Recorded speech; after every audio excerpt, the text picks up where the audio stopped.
அங்கணன் கைலை காக்கும் அகப்படி தொழிலை கொண்டு நங்குருமரவிற்கெல்லாம் முதற்குருநாதனாகி பங்கையத் குலவம் நாரும் வேத்திரவடை பொறுத்த சிங்கையம் பெருமானந்தை சீரடி கமலம் சென்னி வைப்பான். சக்கரவர்த்தி தவராச யோகி என்னும் மிக்க திருமூலம் அரும்பே உன்னாள் இன்னாரோ.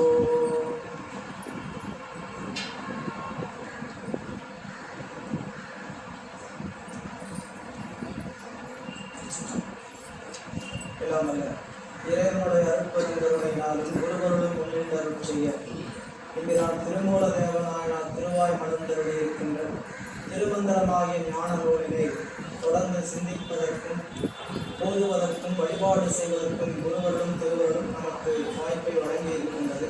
அந்த வகையில் குருவருடையும் திருவருடையும் மனம் பொறிமைகளால் வணங்கி அடியேனை சென்னையில் ஆற்றுப்படுத்திய ஆசிரியர் பெருமக்களின் திருவடிகளையும் அருட்குருநாத ஐயாவின் திருவடிகளை மனம் மொழிமைகளால் வணங்கி இஞ்ஞான சிந்தனையை சிந்திக்க எழுந்தருளி இருக்கின்ற அத்தனை அன்பர் பெருமக்களின் திருவடி தாவர்களுக்கும் பணிவான வணக்கங்களை குறித்தாக்கி இன்றைய சிந்தனையை நாம் சிந்திக்க முற்படலாம். நண்பர்களே, நாம் திருமந்திரமாகிய இந்த ஞான நூலில் கடந்த வகுப்பில் சிவனோடு தெய்வம் தேடினும் இல்லை, அவனோடு ஒப்பார் இங்கு யாவரும் இல்லை, கோணம் கடந்தன்று பொன்னொழி பின்னும் தவணச் சடைமுடி தாமரையானே என்ற பாடல் நிறைவு செய்திருக்கின்றோம். அடுத்த பாடல் தான் பார்க்கணும். அவனை ஒழிய அமரரும். இன்றைய சிந்தனை 6வது பாடல் தொடர்கின்றது. திருச்சிற்றம்பலம். அவனை ஒழிய அமரரும் இல்லை, அவனன்றே செய்யும் அருந்தவம் இல்லை, அவனன்றே மூவரால் ஆவதொன்று இல்லை, அவனன்றே போற்றுமாறு எங்கனே. அவனையன்றே அவனை ஒழிய அமரரும் இல்லை. அவன் என்ற சுட்டு சிவபெருமானை குறிப்பு. வேதங்கள் என்று சொல்லக்கூடியவற்றுக்கெல்லாம், அதாவது வேதத்தில் இறைவனை எப்படி குறிக்கிற வழக்குன்னு பார்த்தீங்கன்னா அவன் பொதுச்சுட்டு சொல்லுவான். அப்படி அவனன்றி அவனை ஒழிய அமரரும் இல்லை. அமரருங்கிற வார்த்தைக்கு இரவாதவர் என்று பெயர். மிருங்கிறது மரணம், அம்ரு மரணமில்லாதவர் என்று பொருள். மிருங்கிற வார்த்தைக்கு மரணம் என்று பொருள், அம்ரு என்கிற வார்த்தைக்கு மரணமில்லாதவர். அப்படி அவனை ஒழிய அமரரும் இல்லை அப்படின்னா தேவர்கள் எல்லாம் ஒரு குறிப்பிட்ட காலம் அவருடைய ஆயுள் என்பது நீண்டு இருக்கக்கூடிய ஆயுள். அந்த ஆயுளை போல இறைவன் ஒரு நாள் ஆயுளை முடிக்கக்கூடிய ஆயுளை உடையவரான் கேட்டால் கிடையாது. அவனை ஒழிய அமரரும் இல்லை என்றால் சிவபெருமானை தவிர இரவாதவர் பிறர் இல்லை. அதனால்தான் அப்பர் சுவாமிகள் சாவா மூவா சிங்கமே உன்னடிக்கே போதுகின்றேன் சாமிய அப்பர் சுவாமி திருத்தாண்டத்தில் பாடும்பொழுது சாவா மூவா சிங்கமே.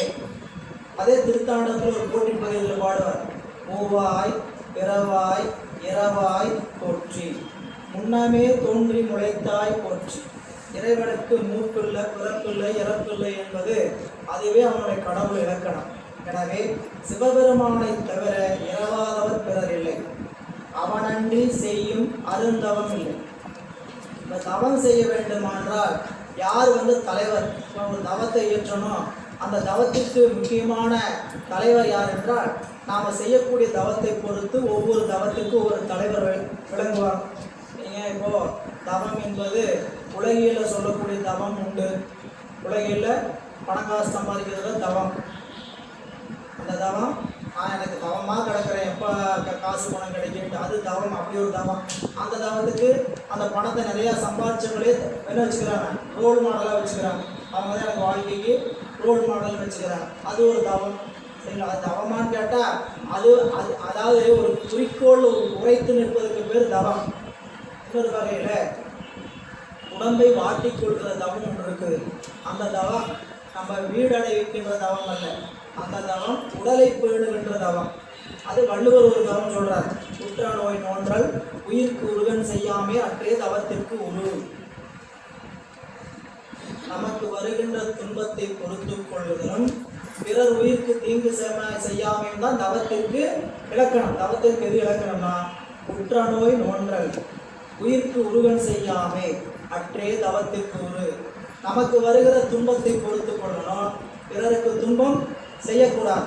சரி, பரிமையாளர் உரை அருமையாக எழுதினாரு, எனக்கு துன்பமே வரல, நான் துன்பமே இல்லாதவனா இருக்கிறேன், என்ன பண்ணலாம் அப்படின்னு கேட்டால் துன்பத்தை வர வைத்து பொறுத்துக்கொள். அதுதான் விரதம். விரதம் இருக்க வேண்டிய அவசியம் என்னன்னு கேட்டீங்கன்னா உடம்பை வாட்டிக்கொண்டு அந்த துன்பத்தை பொறுத்து கொள்வது. இதெல்லாம் தவம் செய்வதற்கான அமைப்பு. இப்போ தவம் என்பது உடம்பை நோக்கி அமையும், உலகை நோக்கி அமையும். ஆனால் உயிரை நோக்கி அமைகின்ற தவம் தான் உயர் தவம். நாமெல்லாம் எத்தனை பேர் உயிரை நோக்கிய தவம் இருக்கிறோம்? உயிரை நோக்கிய தவம் என்பது உயிருக்கு அந்த தவத்தின் வாயிலாக நல்ல அறிவு விளங்குவது, நல்லறிவு விளங்குவது தான் உயிருக்கு உயர்ந்த தவம். அதனால தான் நம்மளுடைய சிவஞான போகத்தை படித்திருக்கும் போது நம்ம படிச்சிருப்போம், தவம் என்றால் என்ன அப்படிங்கும்போது முதல் அதிகாரமே தவத்தினில் உணர்த்த. தவத்தில் ஏன்னா 8ஆம் நூற்பா படிக்கும் போது ஐம்புல வேடரின் அயந்தனை வளர்ந்தன தம்முதல் உருவுமாய் தவத்தினில் உணர்த்த விட்டு அந்நியமின்மையின் அரண்மலர் செல்லுமே என்பது சூத்திரம். 8ஆம் நூற்பா என்னது? ஐம்புல வேடரின் அயந்தனை வளர்ந்தன தம்புதல் குருவுமாய் தவத்தினில் உணர்த்த விட்டு அந்நியமின்மையின் அரண்களல் செலுவே என்பது சூத்திரம். சூத்திரம் என்ன கருத்துரையை சொல்லிற்று என்றால் ஞானத்தினை உணரும் முறைமையினை உணர்த்துதல் முதலிற்று. ஞானத்தை நீங்க எப்படி அடையலாங்கிறத இந்த நூற்பா சொல்கிறதுன்னு காட்டுற. 8ஆம் நூற்பாவினுடைய கருத்து என்னன்னு கேட்டா ஞானம் அடைவதற்கு என்ன வழி? 4 பிரிவாக பிரிக்கிறார். முதல் பிரிவு தவம் செய்ய வேண்டும். அப்படி தவம் செய்தால் குருநாதன் வருவான். 2வது பகுதி. முதல் பகுதி தவத்தை செய்ய வேண்டும். 2வது பகுதி அப்படி தவம் செய்தீர்களானால் குருநாதன் வருவான். குருநாதன் வர்றது 2வது பகுதி. 3வது பகுதி குருநாதன் வந்து என்னையா செய்வான்னு கேட்டால் நமக்கு அறிவில் இருக்கக்கூடிய மயக்கத்தை நீக்கி அறிவை தெளிவுபடுத்துவதற்கான சாதனத்தை கொடுப்பார். அந்த சாதனத்தை நாம் கடைபிடிக்கின்ற சாதனை 4வது அதிகாரம். அப்படிங்களா? அப்போ 4 பிரிவு 4 அதிகாரமாக வச்சுக்கிறார். தவத்தினில் உணர்த்த, தம் முதல் குருவுமாய் உணர்த்த, அன்னி வந்து ஐம்புல வேடரின் ஐந்தனை வளர்ந்தன என்று சொல்ல விட்டு அந்நியமின்மையின் அரண்களல் செல்வம் என்ற 4 பகுதி. 4 பகுதியில் முதல் பகுதியை எதை வச்சுட்டாருன்னு கேட்டீங்கன்னா தவத்தை செய். என்ன தவம் கையா செய்யறது அப்படிங்கிறதுக்கு தான் கீழே முதல் அதிகாரத்தில் மேற்கோள் சொல்லுவார். மேல் சரியை கிரியா யோகங்களை செய்துடி நன்னெறியாகிய ஞானத்தை காட்டியல்லது மோட்சத்தை கொடா ஆகலான். அப்படியே நிறையா கருத்து சொல்ற மாதிரி இருக்கும். ரொம்ப எளிமையான விஷயம். மேற்சரியை கிரியா யோகங்களை செய்துடி. சரியை கிரியை யோகங்களை எல்லாம் செய்தால் எப்படிப்பட்ட சரியை? மேலான சரி. எதன மேலான சரினா அது 2 வகையா சிவஞானம் பிரிக்கிறார். உபாயச்சரியை, உண்மை சரியை. உபாய கிரியை, உண்மை கிரியை.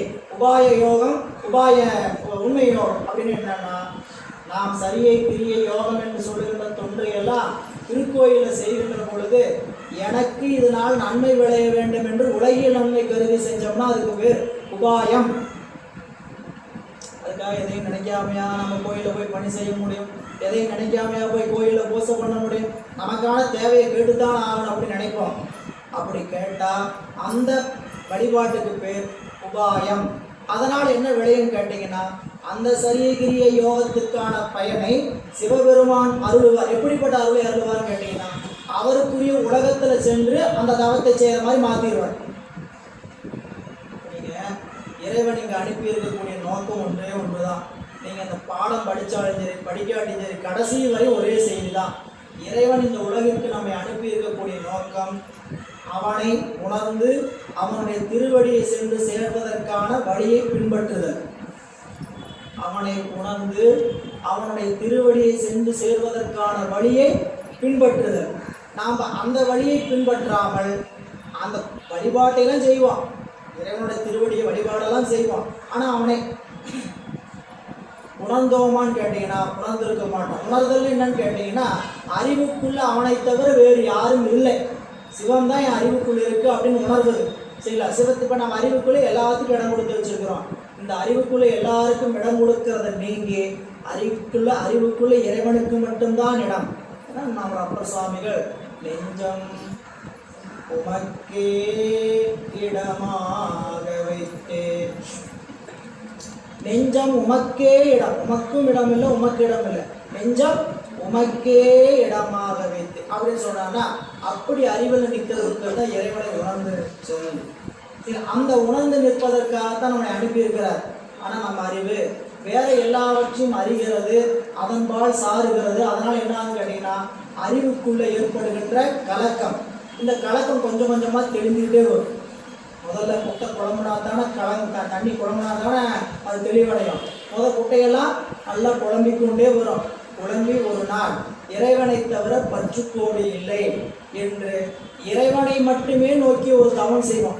இப்போ கோயிலுக்கு வருவோம், கோயிலுக்கு வந்து இறை வழிபாடு செய்வோம், கூட்டுவோம், பெருக்குவோம், வழிபாட்டில் மலரிடுவோம், பாடுவோம், பணிவோம், எல்லாமே செய்வோம். செஞ்சுட்டு என்ன சொல்லணும்னு கேட்டிங்கன்னா வீடு கட்டிகிட்டு இருக்கிறாங்க சாமி, பணம் கேட்டுருக்குறாங்க, பணம் கிடைச்சிட்டா பரவாயில்ல, நான் உங்களை நம்பி தான் இந்த பெரிய வேலையை கட்ட ஆரம்பிச்சிருக்கிறேன் அப்படின்னு சொல்லி எத்தனை லட்சத்தில் 50 லட்சத்தில் கட்ட ஆரம்பிச்சிருக்கிறேன் சாமி. அந்த எல்லாம் யார் நம்பி?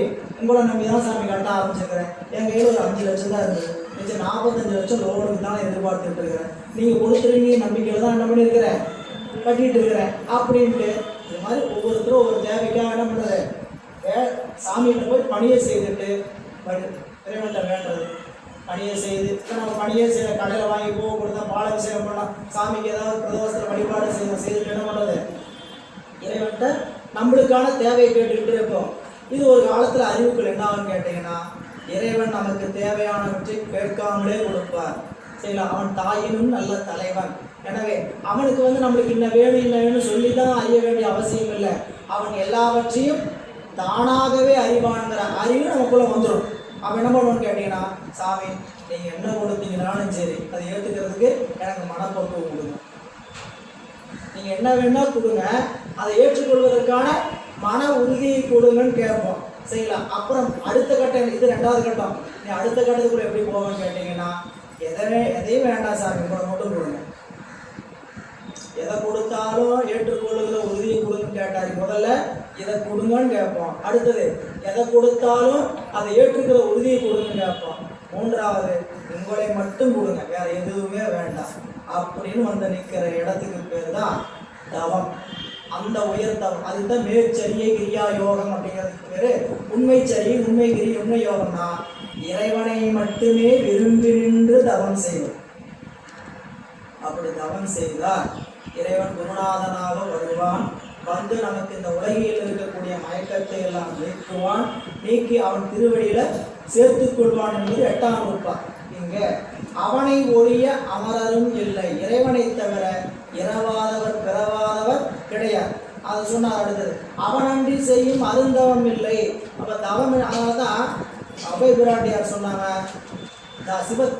தவத்திற்கு அழகு சிவத்தை பேணுதல். தவத்திற்கு அழகு வேற தெய்வத்தைலாம் சொல்லலை, தவத்திற்கு அழகு சிவத்தை பேணுதல் தவத்திற்கு அழகு.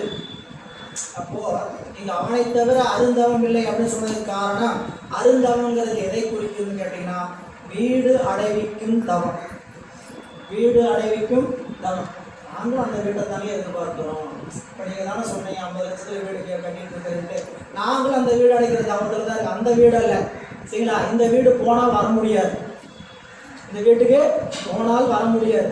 இந்த வீடு நீங்கள் எப்போ வேணால் போகலாம், எப்போ வேணால் வரலாம், நம்ம கட்டுற வீட்டுக்கு.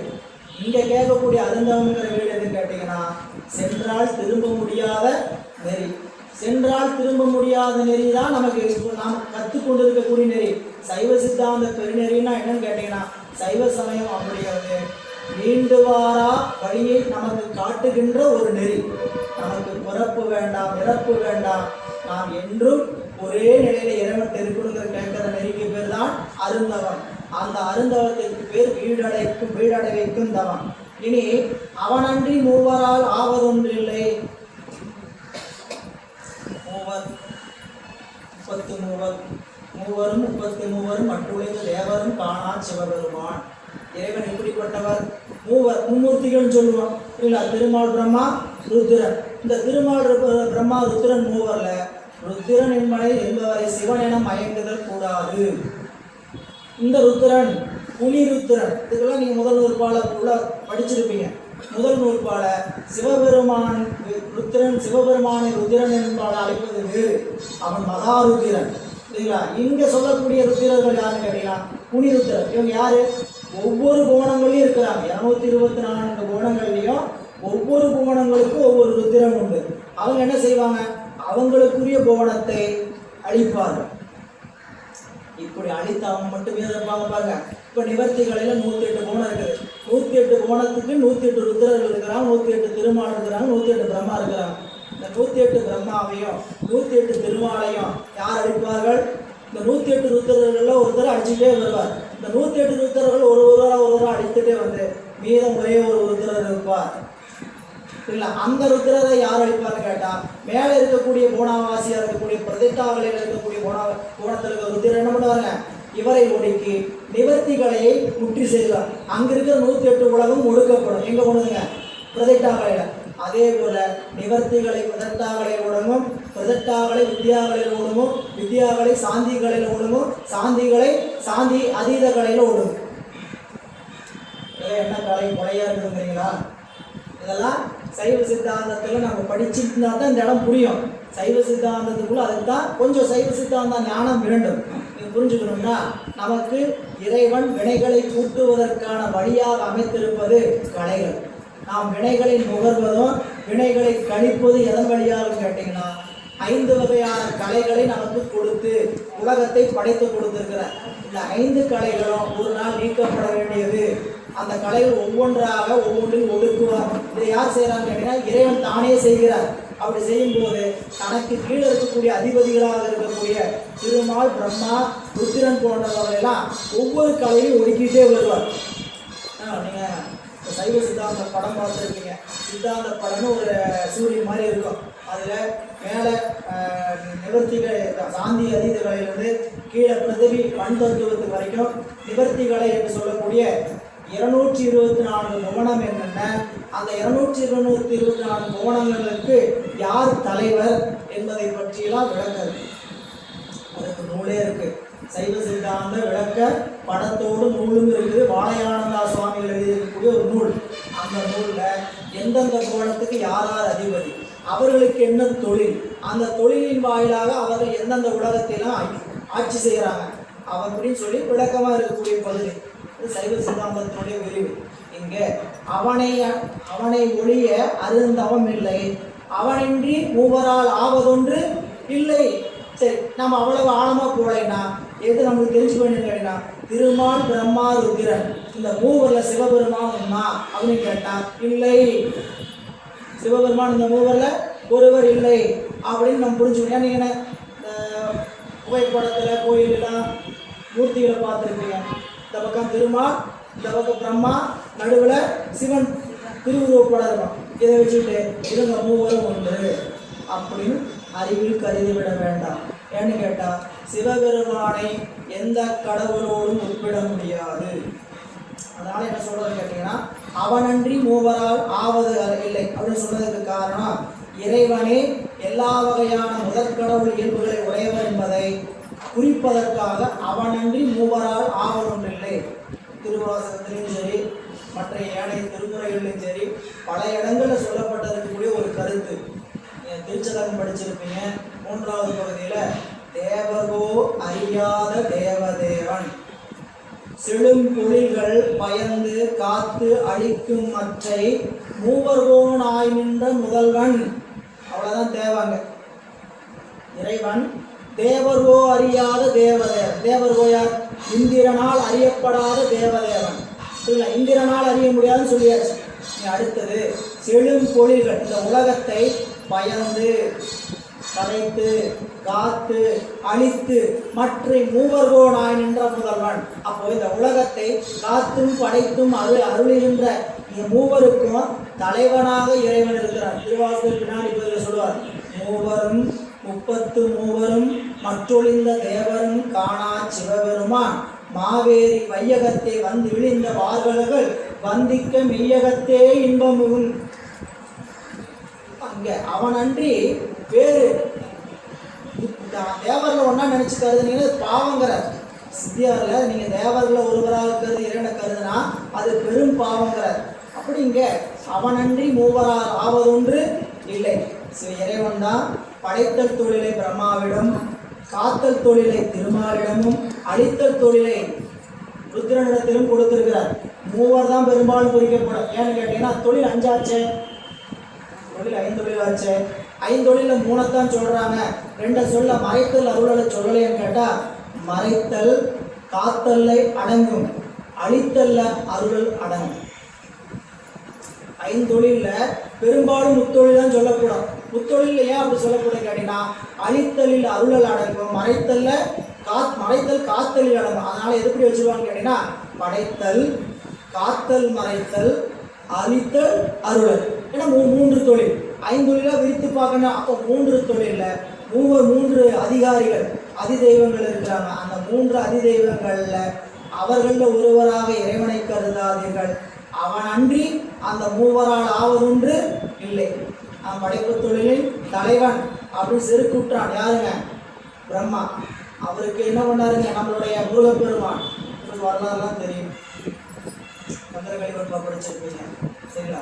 படிச்சிருப்பீங்க. நான் சும்மா சொல்கிறேன், நீங்கள் படிக்காம கூட இருக்கலாம், சரிங்களா? யாரோ ஒருத்தராவது படிச்சிருப்பீங்க, நம்பிக்கையில் சொல்கிறேன்னு நினச்சிக்கங்க.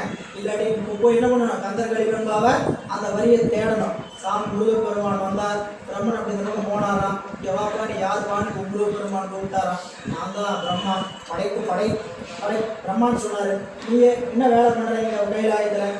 சாமி எனக்கு படைப்பு தொழிலை கொடுத்துக்கிறான்னு சொல்லலை, இறைவன் எனக்கு படைப்பு தொழிலை கொடுத்துருக்கான்னு சொல்ல. நான் தான் படைப்பு தொழில் பண்ணுறேன்னாரு. அப்படியா? பிரணவத்துக்கு பொருள் சொல்லுன்னு சொன்னாராம். பிடிச்சாராம், தலையில் கொட்டி உனக்கு பிரணவத்துக்கே உனக்கு ஒரு விளக்கம் தெரியல, நீ எப்படி படைப்பு தொழில் பண்ணுவேன், ஒரு சிறையில் இருந்தாராம். அப்படின்னு இந்த கந்தர்கலிவன்பால பாடல் இருக்குது. படைப்பு தொழில் சிருஷ்டி தொழிலை எங்கெல்லாம் நிகழ்த்துவேன், பிரணவத்துக்கு உனக்கு விளக்கம் தெரியல, சிருஷ்டி தொழில் எப்படி செய்வேன் அப்படின்னு குட்டி சிறையில் அடைத்த குமரன் பார். குட்டி சிறையில் அடைத்த குமரன். அப்போ இப்படி ஒவ்வொருவரும் தருக்கி கொண்டு என்ன இருக்கிறவங்களுக்கு நம்மளும் அப்படிதான் கருதுறோம். பிரம்மா இல்லைன்னா படைப்பு தொழில் இல்லைன்னு. பிரம்மா படைப்பு தொழிலை செய்கிறார். அந்த படைப்பு தொழிலை சுதந்திரமா செய்ய முடியாது. நீங்க ஒரு தொழில் செய்றீங்க இல்லையா, சுதந்திரமாக செய்றீங்க. உங்களுக்கு யாராவது கடை செய்ய சொல்லுவாங்களா? நான் என் தொழிலுக்கு சுதந்திரம் அப்படின்னு நான் நினைச்சிட்டு இருப்பேன். அந்த தொழிலுக்கு நான் சுதந்திரம். இங்க வந்து தவிர உட்கார நான் சுதந்திரம் இல்லை. வீட்டில் இருந்துக்க வேண்டியது அது சுதந்திரமா? நான் 20 பேர் 30 பேர் பாடம் கேட்டால் தான் நான் வந்து சொல்கிறது இது. நான் இங்கே வேணால் சுதந்திரமாக சொன்னால் தனியாக உட்காந்து சத்தம் போட்டு இருக்க முடியுமா? அப்போது சுதந்திரமாக செய்ய முடியாது. இறைவன் நீங்கள் நான் நினச்சிக்குவோம், நாட்டில் சுதந்திரமாக இருந்துச்சு, நான் வீட்டில் சுதந்திரமாக இருக்கிறேன்ட்டு. ஒரு சட்னி அரைக்கிறதுனா கூட சுதந்திரம் கிடையாது. வீட்டில் என்ன பண்ணலாம்? சட்னி அரைக்கணும் முடிவு பண்ணால் காலையில் என்ன அரைக்கிறது? இந்த பக்கம் இருக்கிறவன் சிவப்பு சட்னியுமா, இந்த பக்கம் இருக்கிறவன் பச்சை சட்னியுமா, இன்னொருத்தன் வெள்ளை சட்னி. எனக்கு சட்னியே வேணாம், சாம்பாரும் மாவுருங்க.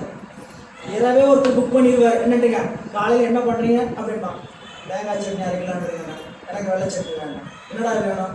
எனக்கு வெள்ளை சட்னி வேணும். என்னடா வேணும்? வெள்ளை சட்னி. என்னடா வேணும் சொல்லவே மாட்டான், வெள்ளை சட்னி வேணும். அப்போது ஏதாவது நம்ம செய்யலாம் ஒரு முடிவு எடுத்தோம்னா நம்மளை சுற்றி இருக்கக்கூடிய அத்தனை பேருக்கு நம்ம கட்டுப்பட்டு தான் நினைக்கிறோம். நாம என்ன நினைச்சுக்கிறோம்? சுதந்திரமாக இருக்கிறோம். நமக்கே இந்த பாடு, நான் தேவர்கள்லாம் போய் சுதந்திரமாக இருக்கிறேன்னு சொன்னால் என்ன அர்த்தம்? சுதந்திரமாக இருக்கிறீங்கன்னு சொல்லியிருந்தாங்கன்னா சிவபெருமான்கிட்ட போய் கையேந்தி நிற்பாங்களா? முருகப்பெருமான்கிட்ட போய் திருச்செந்தூரை போய் கையேந்தி இருப்பாங்களா? காப்பாற்றுங்க சாமி, இந்த இவங்களோட தொல்லை சூரபதுமனோட தொல்லை தாங்க முடியல, என்னால் உழைக்க முடியல, நாங்கள் எங்கேயும் வெளியவே வர முடியல, காப்பாற்றுங்கள் என்று சொல்ல முடியுமா? இந்திரனுடைய மகனை கொண்டு போய் அங்கே இல்லை சிறையில் அடைச்சாங்க. மகேந்திரபுரியில் போய் யாரும் அடைச்சாங்க? இந்திரனுடைய மகனை கொண்டு போய் அடைச்சாங்க. புரியல? அப்போ அவங்களுக்கெல்லாம் ஆற்றல் இருக்குமாயும், இந்திரனுக்கெல்லாம் அந்த ஆற்றல், அவங்களை விடுவிக்கிற ஆற்றல் என்ன பண்ணியிருக்கணும்? ஒரு தேவலோகத்துக்கு தலைவன் தானே, என்ன பண்ணியிருக்கணும்? அந்த அங்கே போய் இப்படி விடுவிச்சிருக்கணும். இங்கே போய் ஒளிஞ்சிட்டு இருந்தார். இந்திரன் எங்கே போய் ஒளிஞ்சாருங்க? சீர்காழியில் போய் ஒளிஞ்சார். சூரபன்மனுக்கு பயந்து சீர்காழியில் போய் ஒளிந்ததுனால தான் சீர்காழிக்கு திருப்புகழின்னு பேர். 12 பேரில் திருப்புகழின்னு ஒரு திருநாமம். அந்த திருப்புகழிங்கிற நாமத்துக்கு என்ன பொருள்னு கேட்டிங்கன்னா, இந்திரன் வந்து தஞ்சமடைந்ததனால் திருப்புகழி என்று அதற்கு பெயர். சூரபன்மன்ட்ட போய் தன்னுடைய பையனை காப்பாற்ற முடியாதவன் தான் தேவலோகத்துக்கு தலைவன் தரிக்கலாமா? மனசில் அப்போ அறிவு என்ன வேலை செய்யுன்னு கேட்டிங்கன்னா, இறைவன் இந்த பதவி கொடுத்துருக்கிறார் நினைப்பு அப்பப்போ மறந்துடும். சரிங்களா? அப்பப்போ மறந்தால் என்ன பண்ணணும்? கூப்பிட்டு அதுக்கான அறிவுரை தண்டனை கொடுத்து, நான் தாப்பா உனக்கு தலைவன் ஞாபகம் வச்சுக்கோ, நீ பாட்டு தரிக்கிட்டு தெரியாத. ஒரு கட்சியில் இருக்கிறாரு, எம்எல்ஏவாக இருக்கிறாரு, சரிங்களா? எம்பி போஸ்ட்டில் இருக்கிறார். எம்பி போஸ்ட் வந்துருச்சுங்கிறதுக்காக எதை வேணால் பண்ணிட்டு தான் வச்சுங்க. கட்சி மேலிடவனை என்ன பண்ணுங்க, உனக்கு முதல் சீட்டை பிடுங்கி விட்டா நீ என்ன பண்ணுவேன்? பேசாமல் அமைதியாக உட்காந்துட்டு இருப்பான்ட்டு சீட்டை இழுத்துருவார். கட்சி பதவி துறை மாற்றப்படுகிறதுமா. அப்போது அவனை ஒழிய அவனன்றி செய்யக்கூடிய தவம் இல்லை, அவனன்றி மூவரால் ஆவதொன்று இல்லை. இனி அவனன்றி ஊர் புகுமாறு எங்க அறியேனே. அவனன்றி ஊர் புகுதல் எந்த ஊருக்குங்க? எந்த ஊருக்கு? திருப்பெருந்துறை. அந்த ஊர் என்ன ஊருங்க? திரும்பி வராத திருவாத ஊர் அப்படின்னு சொல்லக்கூடிய இறைவன் வீற்றிருக்கக்கூடிய அந்த ஊர், அந்த தலம், அந்த ஊருக்கு போவதற்கு நமக்கு தெரியாது. யார் இல்லாம சிவம் காட்டினாருடைய அந்த சிவலோகத்துக்கு போவதற்கான வழி அறிய முடியாது. அதனால இங்கே இந்த பாடல் எப்படி சொல்லுதுன்னு கேட்டீங்கன்னா, இறைவனை எப்படி நாம் வழிபாடு செய்ய வேண்டும் என்று சொல்லவே இந்த பாடல் வழியாக இறைவன் இரவாமை முதலிய 4 முதற்கடவுளது இயல்புகள் என்பதை வாய்ப்பாட்டால் கூறி அவர் இயல்புகளை உடையவன் சிவபெருமான் ஒருவனே என்பதை உணர்த்தியவாறு இறைவனுக்கு இரவாமை முதலிய 4 குணங்கள் இந்த பாட்டில் சொல்லப்படுது. அந்த 4 இறைவனை தவிர, சிவபெருமானை தவிர வேறு ஒருவர் கடவுள் என்று சொல்லக்கூடிய அதிகாரம் இல்லை, அது பொருந்தாது அப்படின்னு காட்டுறார். அடுத்த பாடல் தீனம் மெய்யன் புனலினும் தண்ணியன். அந்த பாடல்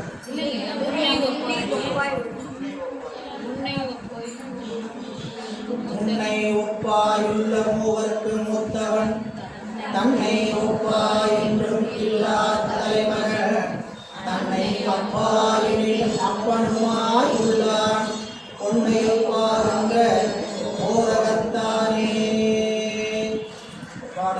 பாடல சொன்ன வார்த்தை அப்படி தொடர்ந்து எடுக்கிறார். இறைவன் மூவர்க்கும் முன்னாய் ஒப்பாயுள்ள முதல்வன். இறைவன் முதல்வன், மூவர்க்கும் முன்னாய் ஒப்பாய் உள்ள முதல்வன், தன்னை ஒப்பாய் ஒன்றும் இல்லாத தலைவன். இறைவனுக்கு முன்னாக யாரும் ஒருவரும் கிடையாது, அவருக்கு ஒப்பாக ஒருவரும் கிடையாது. இதுதான் தனக்கு ஓமையில்லாதான் வள்ளுவர் பயன்படுத்தினார். தனக்கு ஓமை இல்லாதான், அதுக்கு பரிமையோட உரை எழுதினார். அவர் என்ன எழுதியிருக்கிறாரு? தனக்கு ஓமை இல்லாதான் தான் எழுதினாரு. தனக்கு ஒருவரும் சரிசமமாகவும் மிக்காகவும் ஒப்பில்லாத தலைவன். சிவபெருமானுக்கு சரிசமமாகவோ மிகுதியாக மேலே சொல்லக்கூடிய அதிகாரம் கிடையாது. சிவபெருமானுக்கு மகுடம், தலையில ஏதாவது ஜடா மகுடம் இருக்கா? ஜடையே மகுடம். அவருக்கு ஏதாவது வேற ஏதாவது மகுடம் இருக்கா? கிரீடம் இருக்கா? சிவபெருமானுக்கு எங்கேயாவது கிரீடம் இருக்கிறத பார்த்துக்கிறீங்களா? சிவபெருமானுக்கு அப்படி மேல் கழுத்துலையோ ரத்தன் கழுத்துலையோ மாணிக்க கழுத்து கிரீடம் இருக்கிறத பார்த்தீங்கன்னா, தலையில கிரீடம் இருந்தால் என்ன அர்த்தம்? தலையில கிரீடம் இருந்தால் எடுத்து அர்த்தம் சொன்ன எடுத்து தான் போட்டுக்கணும், இல்லாட்டி இன்னொரு எடுத்து தலையில போடணும். கிரீடங்கிறது மரியாதைக்குரியது. தலப்பாக கட்டி விடுறாங்க, குருமாலை கட்டி விடுறாங்க. குருமாலை கட்டுறதுக்கு தான் தலைவன் என்பதை காட்டுவதற்கு, புரியுதுங்களா? அப்போ நம்ம தலையில கட்டிட்டு நாமளே தலைவன் காட்டிக்கலாம். இல்லாட்டி என்ன பண்ணாங்க விசேஷத்துல தலையில கோயில் விழாவில் மற்ற இடத்துலாம் தலை ஒரு மாலை கட்டி என்ன பண்ணுறாங்க? இவர் தலைவர் தான் அந்த திருப்பணிக்கு தலைவர் காட்டுறாங்க இல்லையா? இப்போ அதை வேற ஒருத்தர் கட்டி விட்டா தான் நமக்கு தாங்க தலைவன் ஆகிறோம். அப்போ நல்லா யோசிச்சு பாருங்க, கட்டி விடுறது எப்படியா இருப்பாரு? ஒரு தலைவருக்கு இவர் தான் தலைவன் கட்டி விடுறாரு. அவர் எப்படிப்பட்டவராக இருக்கிறார்? அவருக்கு மேலான ஒருத்தர் தான் கட்டணும், இல்லாட்டி அவருக்கு சரிசமமானதான் கட்டணும். இவர் ஒரு 60 வயசு இருக்கிறாருன்னு வச்சுங்க, 40 வயசு மேலே போட்டு அவர் குருமாலை கட்டுப்பான்னு சொல்லலாமா? முடியுமா? முடியாது. எப்படிப்பட்டவங்க கட்டணும்? அதுக்கு மேலே அந்த ஊரில் மரியாதை உடையவர்களை கூப்பிட்டு தான் நம்ம கட்டணும். இறைவனை அவன் சடையே மகுடமாக இருக்கிறத வைத்து அவனுக்கு மேலான ஒரு தலைவன் இல்லை என்று தெரிந்து கொள்ளுங்கள் அப்படின்னு காட்டுற பகுதி சொல்றார். உன்னை ஒப்பாயுள்ள மூவர்க்கும் ஒப்பவன், தன்னை ஒப்பாய் ஒன்றும் இல்லா தலைமகன் சிவபெருமான் எப்படிப்பட்ட தன்மை உடையவன் அப்படின்னு சொல்லி காட்டுகிறார். நீண்ட சடைய உடையவனாகிய சிவபெருமான் சொல்லுகிறார். அதாவது உன்னை ஒப்பாயுள்ள பொன்போடும் மேனியுடைய யானைத்தோர் போர்வையனாகிய சிவபெருமானே ஊழிவரி ஒன்றில் ஒருவர் மற்றிருவரையும் பிரிதொன்றில் மற்றிருவரையும் காண கிடக்க. அதை சொல்ற உன்னை ஒப்பாயுள்ள மூவருக்கு முதல்வன், தன்னை ஒப்பாய் ஒன்றும் இல்லா தலைமகன். அடுத்து சொல்ற தன்னை அப்பா எனில் பின்னாடி இருக்கக்கூடிய பொன்னை ஒப்பாகின்ற போதகத்தானே. அதை முதல்ல பொருள் செய்திருக்கிறார் உரையாசிரியர். பொன்னை ஒப்பாகின்ற போதகம், போதகம் என்பது யானை, பொன்போலும் திருமேனியுடைய யானைத்தோல் போர்வையாளாய சிவபெருமானே. அது சொல்லிட்டு முன்னை ஒப்பாயுள்ள மூவர்க்கு மூத்தவன். அது என்ன முன்னை ஒப்பாயுள்ள? ஊழிகளில் ஒன்று ஒன்று அடுத்தடுத்து இந்த உலகம் அழித்து பல ஊழிகள் தோன்றி இருக்கிறது என்பது நம்மளுடைய வரலாறு. அப்போ இந்த ஊழிகள் திருத்தோணிபுரம் சீர்காழின்னு சொல்லக்கூடிய திருத்தோணிபுரத்துக்கு என்ன அந்த தோணிபுரம் ஏன் பேர் வந்தது? உலகங்கள் எல்லாம் ஒடுக்கப்பட்ட பிறகு இறைவன் மட்டுமே தோணியில் அமர்ந்து கொண்டு அங்கு இருந்து கொண்டு மீண்டும் அந்த உலகத்தை எவ்வாறு படைப்பது என்று நினைந்து கொண்டிருப்பான். அதான் தோணிபுரத்துக்குங்கிறது பேர். சரிங்களா? இறைவன் படகு, தோணினதுங்க படகு, படகுல அமர்ந்து கொண்டு எல்லா உலகங்களையும் அந்த நீருக்குள்ள ஒழுக்கி அந்த உலகத்தை மீண்டும் எப்படி தோற்றுவிப்பது என்று இறைவன் கருதுகின்ற இடம். எனவே இங்கே சொல்லும் பொழுது இந்த ஊழியில ஒரு ஊழியில ஒருவர் மற்றொருவர் யார் படைக்கணும்? திருமால் பிரம்மாவை படைச்சு, பிரம்மா உருத்திரனை படைக்கணும். புரியல? இப்போ அடுத்தது யாரை படிப்பாங்க? எல்லாம் கவனிங்க. முதல் படைப்புல இறைவன் திருமாலை தோற்றுவித்தார். திருமாலிருந்து பிரம்மா, பிரம்மாட்டிருந்து ருத்திரன். சரிங்களா? முதல் படைப்பு 3 பேரை தோற்றி வச்சிட்டார். இந்த 3 பேரை தோற்றி வச்சா அடுத்த உலகம் முதல் புவனத்தில் தோற்றி வைத்தாரு. அடுத்த புவனத்தில் என்ன பண்ணுவாங்க அப்படின்னா இந்த 3 பேரத்தில் இருக்கக்கூடிய ஒருத்தர் அடுத்த உலகத்தை தோற்றி வைக்கணும். புரியல? அப்ப திருமால், பிரம்மா, ருத்திரன் என்பவர்ல பிரம்மா என்று சொல்லக்கூடிய ஒரு அடுத்த உலகத்தை தோற்றி வைப்பார். முதல்ல இந்த உலகத்தை தோற்றும் போது நேரடியாக மூவரையும் தோற்றுவிப்பார் யார் கேட்டா? சிவபெருமானே. முதல்ல இறைவன் 3 பேரை படைச்சிடுறாரு. படைக்கிறதுக்கு ஒருத்தர், காப்பாற்றுறதுக்கு ஒருத்தர், அழிக்கிறதுக்கு ஒருத்தர். இவங்க 3 பேர்த்தையும் போய் எல்லா உலகங்களையும் படைப்பா அப்படின்னு சொல்லி கொடுத்தா அவங்க போய் மற்ற உலகங்களெல்லாம் படைத்தும் காத்தும் அழித்தும் மறைத்தும் அருள். இப்போ 5 தொழிலை அவங்க செய்கிறாங்களேன்னு கேட்டால் இறைவன் கொடுத்திருப்பது அவங்களுக்கு 3 தொழில் தான். மீதம் 2 தொழில் அருளலையும் மறைத்தலையும் இறைவன் நேரடியாக செய்கிறான். எங்கே செய்கிறான்னு கேட்டீங்கன்னா உயிரில் எடுத்து செய்கிறான். இந்த விளக்கம் புரிஞ்சதுனாக சிவபெருமான் தான் 5 தொழிலுக்கும் தலைவன் புரிஞ்சது. படைத்தல் எதில் செய்யலாம், காத்தல் எதில் செய்யலாம், அழித்தல் எதில் செய்யலாம்? 5 தொழிலுங்க. 5 தொழிலில் படைத்தல் எங்கே நடக்குது? அதுதான் தப்பு. அங்கதான் நம்ம தப்பு பண்ணிடுறோம். உயிர்களை படைக்க முடியுமா? என்று நீ அன்று நான், சைவ சித்தாந்தம் படிச்சிருக்கிறோம். என்று நீ அன்று நான். ஒரு பொருளை படைச்சா அது என்ன ஆயிரும்? ஒரு காலத்துக்கு அழிந்து போகாதா? அதுதான் சித்தாந்தம். சைவ சமய நெறியை விட்டுட்டு மற்ற எந்த நெறியை படிச்சினாலும் இறைவன் உயிர்களை படைத்தான் என்று சொல்லிடுவாங்க. இறைவனா உயிர்களை படைச்சான். இப்போ இந்த ஒரு காலத்தில் படைக்கப்பட்ட பொருள் தானே இது ஒரு காலத்தில் படைக்கப்பட்ட பொருள் தானே. முதல்ல படைக்கப்பட்ட பொருள் எப்படி இருக்குன்னு கேட்டீங்கன்னா சடப்பொருளாக தான் இருக்கும். அறிவு பொருள் படைக்கப்பட முடியாது. புரியுதுங்களா? அறிவு பொருளை படைக்க முடியாது, சடப்பொருளை தான் படைக்க முடியும். என்ன நீங்கள் சடப்பொருளை தான் படைக்க முடியும். வச்சு படைத்த எதில் நிகழும்னு கேட்டிங்கன்னா சடப்பொருளில் தான் நிகழும். சரி, அந்த பொருள் எப்படிப்பட்ட பொருள்ங்கிறத எப்படி தெரிஞ்சுக்கிறது? ஒரு காரணத்திலிருந்து தோன்றிய காரியமாக இருக்கும். சடப்பொருளாக இருக்கக்கூடிய படைத்தலுக்கு உட்படுகிற பொருள் எப்படி இருக்கும்? ஒரு காரணத்திலிருந்து தோன்றிய ரொம்ப எளிமையான விஷயம். நீங்கள் ரொம்ப கஷ்டமாக ரொம்ப ஆழம் புரியாமல் சொல்கிறாங்கன்னு நினைக்கக்கூடாது. புரியுங்களா? இறைவன், உயிர், பாசம், பதி பசு பாசம் என பகர் 3 பதியினை போல் பசுபாசம் அனாதி. புரியுங்களா? சிவபெருமானுக்கு எப்படி தோற்றமும் அழிவும் இல்லையோ அதுபோல உயிர்களுக்கும் தோற்றமும் அழிவும் இல்லை. அதுகளுக்கு என்ன தோற்ற அழிவுன்னு கேட்டா பிறப்பெடுப்பதும் இறப்பதும் தான் அதுக்கு தோற்றம் அழிவை தவிர அந்த உயிர்கள் ஒருபோதும் இறப்பதில்லை. உயிர் இறந்து போச்சுன்னா உயிர் அழிஞ்சே போச்சுன்னா அர்த்தமா கேட்டீங்கன்னா இந்த உடம்புல இருந்து வெளியே போயிடுச்சு. அவ்வளவுதான். இறந்துச்சுன்னா என்ன, இந்த உடம்புல இருந்து வெளியே போயிடுது. அப்போ வேற ஒரு உடம்புக்கு போறதுக்கான பயணத்தில் அது தயாராகும். இல்லை இறைவனுடைய திருவடிக்கு போற பயணத்துக்கு தயாராகும். இந்த ரெண்டுல ஏதாவது ஒன்றுதான். இந்த கூட்டை விட்டு உயிர் வெளியே அவ்வளவுதான். இந்த உலகத்துல உயிர் உடம்பை விட்டு போகுதான். இந்த உடம்பை விட்டுட்டு வேற உடம்பு எடுக்க போகுது.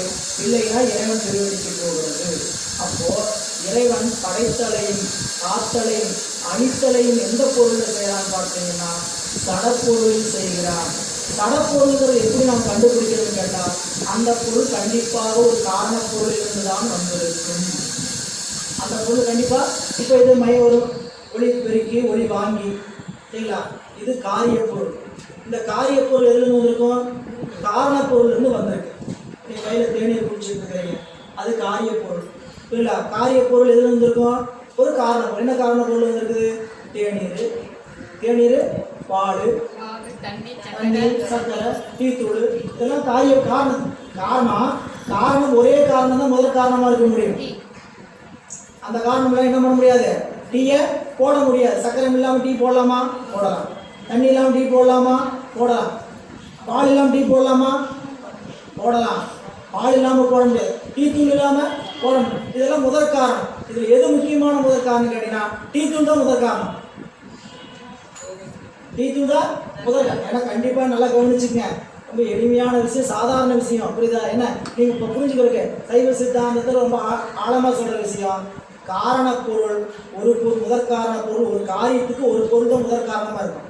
பல பொருள் துணை காரணமாக இருக்கலாம். இல்லை ஒரு பொருள் தான் முதற் காரணமாக இருக்கும். இப்போ தேநீர் குடிக்கிறோம்னா தேநீருக்கு எது முதற் காரணம், டீத்தூள். டீத்தூள் இல்லாமல் கண்டிப்பாக டீ வரவே வராது. பால் இல்லாமல் கூட டீ வரும், இல்லைங்களா, மறுபடி வரும். டீத்தூள் இல்லாமல் டீ வராது. ஏங்க தண்ணி இல்லாமல் வராது அப்படின்னா டீத்தூள் வாயில் போடாது டீ மாதிரி ஆயிரும். நல்லா கவனி, எதுக்கு சொல்கிறேன்னு கேட்டிங்கன்னா காரண பொருள் கண்டிப்பாக ஒரு பொருளாக தான் இருக்கணும், பல பொருளாக இருக்கக்கூடாது. அப்போ இங்கே இறைவன் படைத்தல் காத்தல் அழித்தல் தொழிலை செய்கிறானே, அவனுக்கு யாராவது முன்னாடி மூத்தவர்களாக இருக்கிறாங்க கிடையாது. அதான் ரொம்ப மணிவாசர் சொன்னார், முன்னை பழம்பொருளுக்கு முன்னை பழம்பொருளே. அப்பர் சாமி சொன்னார், மூத்தவனாய் உலகுக்கு நின்றானே, மூத்தவனாய் உலகுக்கு நின்றானே அவன் தான். அப்போ இங்க சொல்லுகின்ற விஷயம் என்ன கேட்டீங்கன்னா, இறைவன் மூவர்க்கும் முதல்வன், தன்னை ஒப்பாய் ஒன்றும் இல்லா தலைவன் அப்படின்னா தனக்கு ஒப்பாரும் இக்காரும் இல்லாதவன். இறைவனுக்கு சமமா சொல்லக்கூடாது. சிவசமவாதம் ஒரு சமயம் இருக்கு, 24 சமயத்துல. இதெல்லாம் சொல்லிதான் நான் வேற என்ன பண்றது. 24 சமயம் இருக்கு. அந்த 24 சமயத்துல எல்லாம் வினை நீங்கிச்சு, ஆணவ மலை நீங்கிச்சுன்னா நான் எப்படி சிவபெருமானுக்கு சமம்? உயிர்கள் எல்லாம் இப்போ உயிருக்கும் சிவபெருமானுக்கு பரமான்மாவுக்கு சீவான்மாவுக்கு என்ன வேறுபாடு? பரமான்மா தூயதாக இருக்கிறது, சீவான்மா குற்றமுடையதாக இருக்குது. குற்றம் நீங்கன்னா சீவான்மா என்ன ஆயிரும், பரமான்மா ஆயிரும். இது ஒரு கொள்கை. புரியல? எப்படி சிவபெருமானை போல ஐந்தொழில் இந்த உயிர்கள் செய்யும் இப்படின்னு சொல்ற சமயத்துக்கு பேர் என்ன சமயங்க? சிவசமவாதம். பேரு எப்படி இருக்குது? இப்போ நம்மளுக்கு சிவசமவாதிகள்னா இப்போ நம்மளுக்கு சிவனை கும்பிட்றவங்களாக இருக்குதுங்க. அவருடைய கொள்கை இறைவனை போல உயிர்களும் ஐந்தொழில் செய்யும், எந்த காலத்திலும் செய்ய முடியாது. இல்லை என்ன பண்ணாலும் இந்த உயிர்கள் என்றென்றும் இறைவன் சொல்லுது, இறைவனுடைய அந்த செலுத்துதல் தான் நடைபெறுமே தவிர உயிர்கள் தானாக என்ன செய்ய முடியாது, ஐந்தொழிலை செய்ய முடியாது. இப்போ உயிர்கள் செய்யுது, நீங்கள் படைத்தல் காத்தல் அடித்தல் மறைத்தல் அருளல் சொல்லக்கூடிய 3 தொழில், 5 தொழில், 3 தொழில் உயிர்கள் செய்துன்னு படிக்கிறோமே. பிரம்மா செய்கிறார். பிரம்மா யார்? ஒரு உயிர் வர்க்கம். திருமால் உயிர் வர்க்கம். ருத்திரன் உயிர் வர்க்கம். உயிர் வர்க்கம் செய்யாதுன்னு சொல்றீங்கன்னு கேட்டால் உயிர் வர்க்கம் தானாக செய்கின்ற ஆற்றல் உயிர்களுக்கு இல்லவே இல்லை. இறைவனுடைய செலுத்துதல் தான் செய்ய முடியுமே தவிர தானா அர்த்தங்க தன்னை ஒப்பாய் ஒன்றும் இல்லா தலைமகன். அடுத்தது தன்னை அப்பா எனில் அப்பனுமாய் உள்ளான்.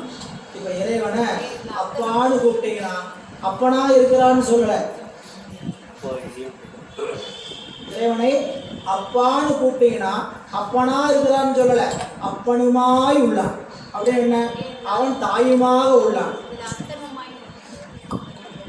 அப்பன் போல் அப்பனுமாய் தன்னை அப்பா எனில் அப்பனுமாய் உள்ளான். அப்படின்னா அவன் தாயுமாய் உள்ளான். அதனால சொன்னார் மணிவாசர் பெருமான், என்னை அப்பா அஞ்சல் என்பவர் இன்றி நின்று எழுத்தடைந்து. நமக்குங்க ஒரு பிறப்பு, இந்த பிறப்பெடுத்துகிற பிறப்புல ஒரு தாய் ஒரு தந்தை. எத்தனை பிறப்பெடுத்திருக்கிறோம் தெரியாது. அத்தனை பிறப்புகளும் ஒரு தாய் ஒரு தந்தை இருந்தார்கள். சரிங்களா? நாம் புல்லா பிறந்தா கூடா பிறந்தா என்னென்னலாம் பிறந்திருக்கணும், அத்தனை பிறப்புக்கும் ஒரு தாயும் தந்தையும் கண்டிப்பா உண்டு. ஆனால் அத்தனை பிறப்புக்கும் தாயும் தந்தையுமாக இருப்பவன் இறைவன். அதனாலதான் அம்மையப்பரே உலகிற்கு அமைப்பர். அப்பர் சுவாமி தான் ரொம்ப அருமையா வச்சார். இறைவன் எனக்கு எப்படியெல்லாம் இருக்கிறார் தெரியுமா? அப்பன் நீ, அம்மை நீ, ஐயனும் நீ, அன்புடைய மாமனும் மாமியும் நீ, ஒப்புடைய மாதரும் ஒன்பொருளும் நீ, ஒரு குலமும் சுற்றமும் ஓரூரும் நீ, துய்ப்பனவும் உயிர்ப்பனவும் தோற்றுவாய் நீ, துணையாய் என் நெஞ்சம் துறப்பிப்பாய் நீ, இப்பொன்னி இம்மணி நீ, இம்முத்து நீ, இறைவன் நீ, ஏறுந்த செல்வன் நீயே. இத்தனை உறவுகளாக இறைவன் இருக்கிறார். சரி, அப்ப இறைவன் இத்தனை உறவுகளாக இருக்கிறதுனாலதான் பட்டினத்தடிகள் அன்னை எத்தனை எத்தனை அன்னையோ அப்பன் எத்தனை எத்தனை அப்பனோ இன்னும் எத்தனை எத்தனை ஜென்மமோனார். நமக்கு எத்தனையோ பிறப்பெடுத்திருந்தாலும் அத்தனை பிறப்புக்கும் தாயும் தந்தையுமா, தாயும் நீயே தந்தை நீயே சங்கரனே அடியே என்று எல்லா அருளாளர்களும் இறைவன் தாயுமாய் தந்தையுமாய். என்ன தாயுமாய் தந்தையுமாய்னா, நீ தாய்க்கு என்ன கடன், தந்தைக்கு என்ன கடன்? தாய்க்குன்னு ஒரு கடன் இருக்குது, தந்தைக்குன்னு ஒரு கடன் இருக்குது. தாய்க்கு குழந்தையை பெற்று வளர்த்துவது தாயினுடைய கடன். தந்தைக்கு அறிவுடையவனாக்குவது தந்தைக்கு கடன். சான்றோனாக்குதல் தந்தைக்கு கடன். ஈன்று புறந்தறுதல் தாய்க்கு கடன். ஒவ்வொருத்தருக்கும் ஒரு சகோதரருக்கு ஒரு கடன் இருக்குது. கடன்னா வாங்கி அவங்க கொடுப்பாங்க, அந்த கடன் இல்லை. இப்படிங்களா, நான் கடன் கேட்டுக்கிறேன் என் தம்பி கொடுப்பான் அப்படின்னு அந்த கடன் இல்லை. நம்ம கூட பிறந்தவங்களுக்கு ஒரு கடன் இருக்குது. ஒவ்வொரு அப்படி பல வகையான கடன் சொன்னால் 38 கடன் இருக்குது. உலகத்தில் என்னென்ன கடன் சொல்லக்கூடியத 38 கடன் இருக்குது. அப்போ இறைவன் சொல்லி நமக்கு வகுத்திருக்கக்கூடிய இந்த உலகத்துல தாயும் தந்தையுமாக அவன் இருக்கிறான்னு கேட்டா, நம்மை உயிருக்கு அறிவை கொடுத்து நல்வழிப்படுத்துவது தந்தையார், உயிரை குற்றங்கள் இருந்து நீக்குவதற்கு தாயார். இப்படி தாயும் தந்தையுமாக இறைவன். அதனால சொல்றார், என்னை தன்னை அப்பா எனில்.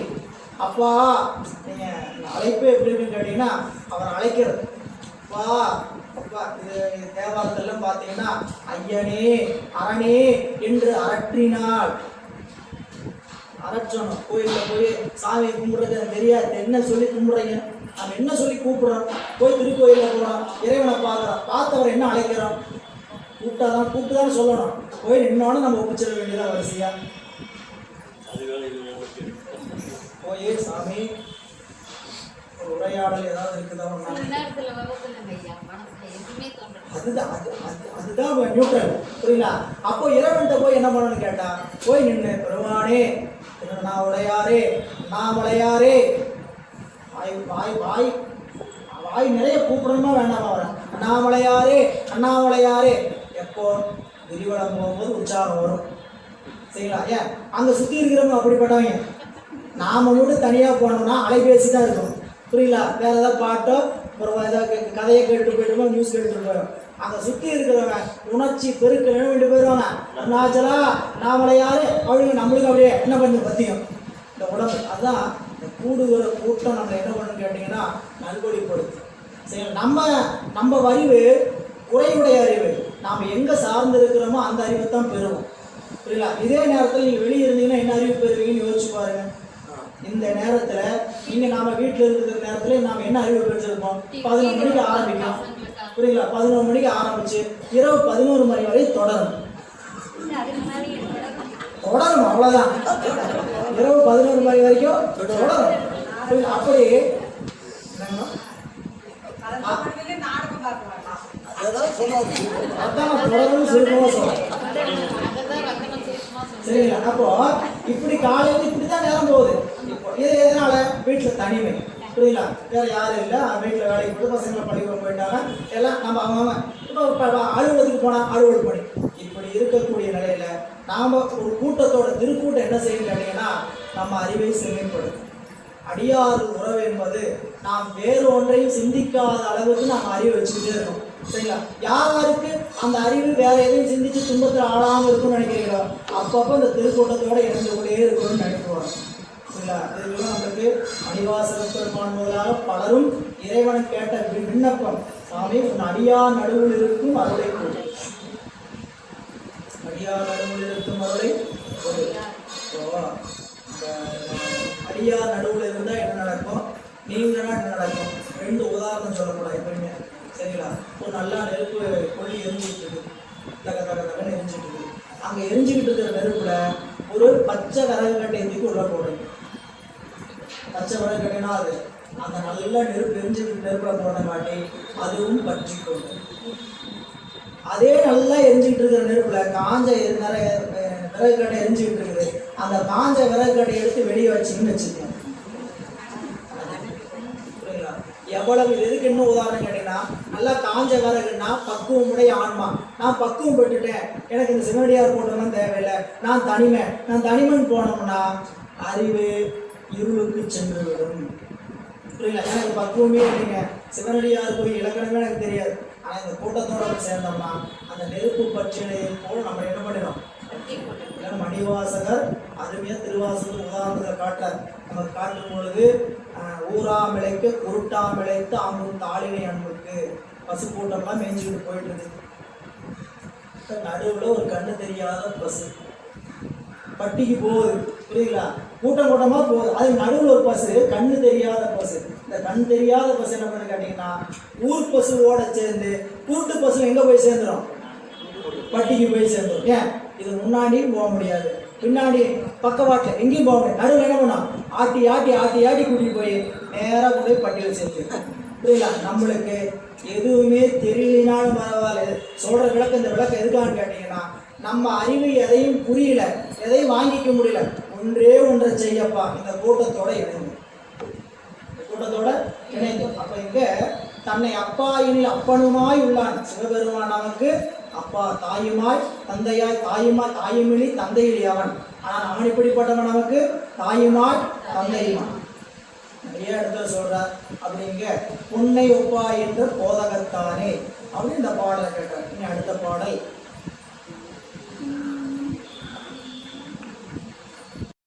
உணல் எனும் தண்ணிய ஆயினும் ஈசன் அருள் அறிவார் இல்லை, சேயனும் நல்லன் அணியன் நல் அன்பர்க்கு தாயினும் நல்லன் தாழ் செலையோனே.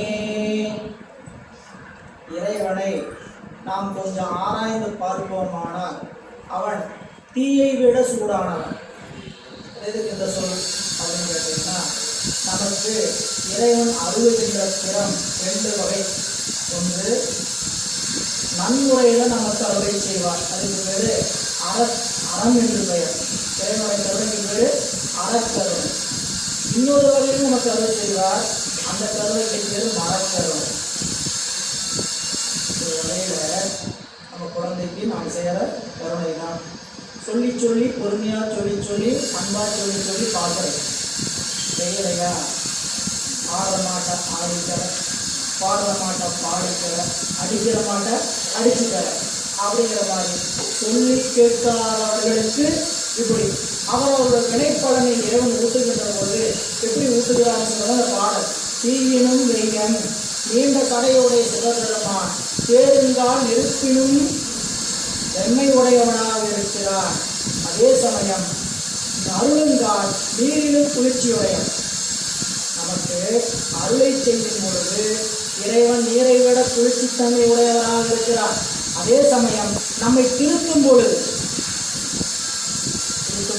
என்ன தீயினும் நன்மையன் அப்போ ஒரு மருத்துவர் இருக்கிறார், நமக்கு ஒரு வைத்தியம் பார்க்குறாரு, இந்த வியாதி போகணும்னா மருத்துவர் நினைக்கிறார் இவருக்கு இந்த நோய் நீங்கணும்னா கடுமையான வைத்தியம் கொடுத்தா தான் நீங்கும். எல்லாருக்கும் ஒரே மாதிரி வைத்தியமானது போகணும். உங்களுக்கு பரிசோதனை பண்ணிட்டு உங்களுக்கு மாத்திரையில சரி பண்ணிடலாம். புரிஞ்சுக்கிற மாதிரி சொல்ல வச்சுக்கேன். சிறுநீரக கண் இதயத்தில் ஒரு படைப்பு போய் பரிசோதனைக்கு போகிறாங்க. போனோன்னு என்ன பண்ணுறாங்க, மாத்திரையிலேயே கரைச்சிடலாம். இல்லைங்க, உங்களுக்கு என்ன பண்ணணும், அறுவை சிகிச்சை பண்ணி ஆகணும், உள்ள ஸ்கெட்டு வச்சாகணும், உள்ள அப்படின்னு எதையாவது ஒன்று நம்மளுக்கு காட்டுறாங்க. அப்போது இந்த இறைவனுடைய கருணையை இப்படித்தான் நம்மளுக்கு நூலில் சொல்கிறார். அவன் மருத்துவனாக ஒரு அரசனாக இருந்து, இறைவன் ஒரு அரசனை போல தான் நமக்கு ஆட்சி செய்கிறான். எப்படி ஆட்சி செய்கிறான், நம்ம இப்போ நாட்டில் ஒரு நல்ல ஒழுக்கத்தோடு வாழ்கிறோம், நல்ல தன்மையோடு வாழ்கின்ற வாழ்க்கை வாழ்ந்த அரசு என்ன பண்ணுது, நற்சான்றிதழ் இல்லை அரசு கூப்பிட்டு கொடுக்குது இல்லையா, நாம் எந்த இடத்துல வேலை செய்யணுமோ அவங்க என்ன பண்ணுறாங்க, ஒரு நற்சான்றிதழ் கொடுக்குறாங்க. அதாவது ஒரு குற்றத்தை செய்தால் என்ன செய்கிறாங்க, தண்டனை கொடுக்குறாங்க. தண்டனை கொடுத்து திருந்தணும். என்ன தண்டனை, எடுத்தோடனே உனக்கு தூக்கு தண்டனை கொடுக்குறாங்க. குற்றத்தை பொறுத்து தண்டனை வழங்கப்படுகிறது. குற்றம் செய்கிறவங்க என்ன பண்ணுறான், எடுத்தோடனே கொலையா அப்படிப்பட்ட தப்பையா செய்கிறான், முதல் சின்னதாக ஒரு தப்பை செய்கிறான். அந்த சிறிய தவறை செய்ய தொடங்க என்ன பண்ணுறான், போனோடனே நம்ம வீடு தான் சிறைச்சாலை ரொம்ப எளிமையாக நினச்சிக்கிறான். போயிட்டு வந்தால் கிடக்குது 10 நாள் ரிமாண்டில் வைங்கன்னாங்க. அப்புறம் 10 நாளில் எனக்கு ஒரு ஜோர் இருக்குது அப்படின்ட்டு 3 மாதம் ரிமாண்டில் வைங்க, அவனை போட்டு ஒரு ஆண்டு ரிமாண்ட், இப்படி போய் போய் அவனுக்கு பழக்கமான. இப்போ என்ன பண்ணுறாங்க, தண்டனை கடுமையாகுது. முதல்ல எளிமையாக சொல்லி செய்ய வேண்டிய அறத்தை அவன் செய்யாததனால் மரத்தின் வாயிலாக அவனுக்கு துன்பத்தை கொடுத்தாங்க. அந்த துன்பமும் போக போக எப்படி ஆச்சுன்னு கேட்டீங்கன்னா கடுமையாக ஆயிடுச்சு. இறைவன் ஒரு அரசனை போல நமக்கு அறிவை திருத்துறான். எப்படின்னு கேட்டால், இந்த உலகியலில் விட்டு நம்மளை திருத்துவதற்காக அனுப்புகிற போது என்னங்க திருத்துறோம்னா என்னங்க தப்பு பண்ணுறோம் நாம் நினைக்கிறோம். என்ன தப்பு பண்ணேன் அப்படின்னு நினைக்கிறோம். இறைவனை வழிபாடு செய்யாதது உலகமகா குற்றம். இதெல்லாம் சொன்னு வச்சுங்க, நம்ம சாமி கும்பிடாங்கன்னா பெரிய குற்றம் சொல்கிறாங்களே அப்படின்னு நினச்சிக்கிறோம். புரியுங்களா? இருக்கிறதுலே இப்போ பாதகம் எதுன்னு கேட்டால் இறைவனை வழிபாடு செய்யாமல் இருப்பது தான் பாதகம். புரியுங்களா? நம்பியாதவருடைய சுந்தரமூர்த்தி நாயனாருடைய வரலாறு கேட்டிருப்பீங்க. அதில் சாமிக்கு 2 கண்ணும் நாயனாருக்கு போயிருக்கு. கொச்சியூரில் சபதத்தை மீறுறாரு. சங்கிலியாரோடு திருமணம் செய்து கொள்ள இறைவன் சொல்கிறார், நீ ஒரு சபதம் செய்து கொடுத்தீங்கன்னாத்தான்ப்பா அவங்க உன்னை திருமணம் செய்து கொள்வேன்னு சொல்கிறாங்கன்னு சொல்கிறார். என்ன சபதம், என்ன சத்தியம் சாமின்னு சொல்லும்போது, நீ ஒற்றியூரை விட்டு போக மாட்டேன்னு சத்தியம் செய்யணும் அப்படிங்கிறார். ஒற்றியூரை விட்டு எப்படி சாமி நான் போகாமல் இருக்க முடியும், திருவாரூரில் நீங்கள் இருக்கிறீங்க, பறவையாக இருக்காங்க, முதல் மனைவியாக இருக்கிறாங்க, இப்படி நாங்கள் போகாமல் இருக்க முடியும்னு கேட்குறாரு. இல்லை, அது எனக்கு புரியுது, நீ ஒரு பேச்சுக்காக சத்தியம் பண்ணு. நீ சத்தியம் பண்ணுற நேரத்தில் நாங்கள் இருக்க மாட்டோம், கோயிலுக்குள்ள நான் இருக்க மாட்டேன், மகிழ மரத்துக்கு போயிடுறேன். நீ கூட்டிட்டு வந்து எங்கே சத்தியம் பண்ண, கோயிலுக்குள்ளே என்னோட முன்னாடி சத்தியம் பண்ணிட்டு போயிருப்பா அப்படிங்கிறார். இங்கே சுந்தரமூர்த்தி நாயனாரத்தில் இவ்வாறு சொன்ன இறைவன் நேராக சந்திரியாவோட கனவுல சென்று இந்த மாதிரி அவனை திருமணம் செய்து கொள்வதற்கான உறுதி அவன் தரேன்னு சொல்லியிருக்கான். காலையில் சத்தியம் செய்யறேன்னு சொல்லியிருக்கிறான். என் முன்னாடி சத்தியம் செய்யறேன்னு சொல்லியிருக்கிறான். என் முன்னாடி நான் என்ன சொல்லிக்கிறேன், செய்ய வேண்டாம். நான் சொல்லும்போது என் முன்னாடி சத்தியம் செய்வதற்கு நான் மகிழ மரத்துக்கு போகிறேன்னு சொல்லிக்கிறேன். நான் மகிழ மரத்துக்கு இல்லாமல் இருப்பேன். அங்கே கூட்டி வந்து சத்தியம் நான் கேட்டேன். சரிங்களா? காலையில் வந்தாது, சத்தியம் நடந்தது. பங்குனி உத்தர நாள் வந்தது, வசந்த விழா வந்தது. வசந்த விழாவை பார்க்காமல் எப்படி இருப்பது? பொன்னுண்மை பொருளும் தருவானை, போகமும் இருவும் புணர்ப்பானை, பின்னை எங்குளை பொறுப்பானை, பிழையெல்லாம் தவிர பணிப்பானை, இன்னதன்மையன் என்று அறிய ஒன்னாயம்மானை, வெளிவந்த பிரானை, அன்னம் வைகும் பயப்படனத்து அணி ஆரூரானை, மறக்கருவானே, எளிசையாய் இசைப்பயனாய் என்னுடைய தோழனையாய் நான் செய்யும் சிறுசுகளுக்கு உடனாய் உடன் தோன்றினாய் மாலை ஒன்றன் பறவையை தந்து ஆண்டானை, மதியிலா ஏழையேன் புரிந்திருக்கேன் என் ஆரூர் இறைவனையே. சாமி, உங்களை புரிஞ்சிருக்க முடியாது, ஒற்றியிருக்கானார் கண்டுபிடி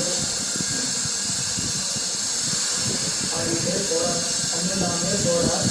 திருவெம்பாக்கம் பூண்டி நிறுத்தத்துக்கு பக்கத்தில் இருக்கக்கூடிய ஒரு நிறுத்தலாம். அந்த திருத்தலத்தில் போய் ஒரு பதிகம் பாடுறாரு. சாமி, பிழைத்தனைகள் பொறுப்பா என்றே நான் பிழை செய்தேன் சொல்லும்போது, நீ பிழைப்பை பொறுத்துக் கொள்வாய் என்றுதான் நான் பிழை செய்தேன். பிழையதனை பழியதனை பாராதே என் கண் படலம் மறைப்பித்தாய். பிழை செய்தால் பொறுத்துக் கொள்வாய் என்றுதான் நான் செஞ்சேன் அப்படின்னு சொல்றாங்க. என்ன பிழைன்னு கேட்டா, நான் என்ன பிழை வேண்டுமானாலும் செய்வேன், ஆனால் திருவடி மறக்கின்ற பிழையை மட்டும் செய்ய மாட்டேன். 2 இடம் சொல்ல போறோம், ஞாபகம். ஒரு இடம் இது சுந்தரமூர்த்தி நாயனாருடைய வரலாற்றில் ஒரு இடம். நாயனார் பிழையுளன பொறுத்திடுவர் என்றடியேன் பிழைத்த காட் பழியதனை பாராமே படலம் என் கண் மறைப்பித்தார் துணையுடைய படிகாதா கோயிலுளாயோ என்ன உரையுடையான் உள்ளிருந்து உலோபோகே என்றாரே. ஒரு பாட்டில் அதுக்கு முன்னாடி திருத்தலத்தில் சொல்லுவார், பிழைப்பனாயிலும் திருவடி பிழை. கண்ணு போனோன்னு பாடல் பதியம் திருவொற்றியூரில் கண்ணு போனோன்னு பாடல். அழுக்கு நீ கொடும் திருவடி அடைந்தேன் அதுவும் நான் பட பாலதுன்றானா விழுக்கை வாரினும் பால் கொள்வர் அடியே பிழைப்பண்ணாகிலும் திருவடி பிழையே வழுக்கி வேடினும் திருவடிகள் வேறோ துணை காணே ஒழுக்க என் கண்ணுக்கு ஓர் மருந்து ஊரையாய் ஒற்றியூரெனும் ஊருரைவானே. இப்படி கான்வர்சேஷன் பண்ண முடியுமா? சாமிகிட்ட பேசுறாரு, சரிங்களா? உன்னை நான் அடையும் போது எப்படி அடைஞ்சேன் தெரியுமா? நல்லவனா அடைஞ்சேன். சாமி, உங்க கோயிலுக்கு உங்களை கும்பிட வந்தேன். கும்பிட வந்து நம்ம ரொம்ப சுத்தமானவனாக போய் கும்பிட வந்தேன். அழுக்கு மெய்கோடு உன் திருவடி அடைந்தேன் அதுவும் நான் படப்பாலதுன்றா. நான் வேணும்னா நீங்கள் கண்டிப்பாக என்னை ஏற்றுக்குவீங்க. எது போல தெரியுமா? அதாவது பிழுக்கை வாரினும் பால் கொள்வர் அடிகள். ரொம்ப அருமையான ஓமை சொல்லுவார் சுந்தரமூர்த்தி நாயனார். ஆட்டுப்பால் வேணுங்கிறவங்க பின்னாடி இருந்து கறக்கணும். இல்லை அப்படி கறக்கும் போது ஆட்டினுடைய முழுக்க என்ன ஆகும்? பாலில் விழுவும். புரியல? அந்த ஆட்டுப்பால் விருப்பம் வேணும்னு நினைக்கிறவங்க அந்த பிழுக்கை எடுத்து தூக்கி போட்டுட்டு பாலை வச்சுக்குவாங்க. புரியல? பிழுக்கை வாரினும் பால் கொள்வர் அடிகள் பிழைப்பனாகிலும் திருவடி பிழையே. தப்பு செய்கிறவன் தான் ஐயா, ஆனால் என்ன தப்பு செய்ய மாட்டேன். உங்க திருவடியை மறந்த தவறை ஒருபோதும் செய்ய மாட்டேன். அப்போ இறைவனுடைய திருவடியை மறந்து நிற்பதுதான் நாம் செய்கின்ற முதல் தவறு. இல்லை, இது ஒரு இடம். காஞ்சிபுரத்தில் திருக்குறிப்பு தொண்ட நாயனாருடைய அருள் வரலாறு. திருக்குறிப்பு தொண்ட நாயனார் வரலாற்றில் காஞ்சிபுரத்துடைய பெருமையை சொல்ல வந்த சேக்கிழார் பெருமான் அம்மையை பற்றி சொல்கிறார். காஞ்சிபுரத்தோட தொண்டை நாட்டோடைய சிறப்பெல்லாம் சொல்லிட்டு காஞ்சிபுரத்தோட சிறப்பை சொல்றார். காஞ்சிபுரத்துக்கு என்னையா சிறப்புனா, எங்களுடைய ஏழவார் குழலி அம்மை பார்வதி அம்மை சிவபூசை செய்த திருத்தலம் காஞ்சி மாநகர். அம்பிகை சிவபூசை செஞ்சாங்க. என்ன சிவபூசை எப்படி செஞ்சாங்கன்னு சொல்றது தான், எண்ணில் ஆகமம் இயம்பிய இறைவர் தாம் விரும்பும் உண்மையாவது பூசனை என உரைத்தருள பெண் அண்ணலை அங்கு அச்சனை புரிய ஆதரித்தால் பெண்ணில் நல்லவளாயின பெருந்தவ கொழுந்து. சாமி சிவபெருமான் இறைவன் நந்தியம் பெருமான் முதலானவர்களுக்கும் உபதேசம் செஞ்சுட்டு இருக்கிறார். செய்யும் பொழுது அம்மா பக்கத்தில் உட்காந்து கேட்டுட்டு இருக்கிறாங்க.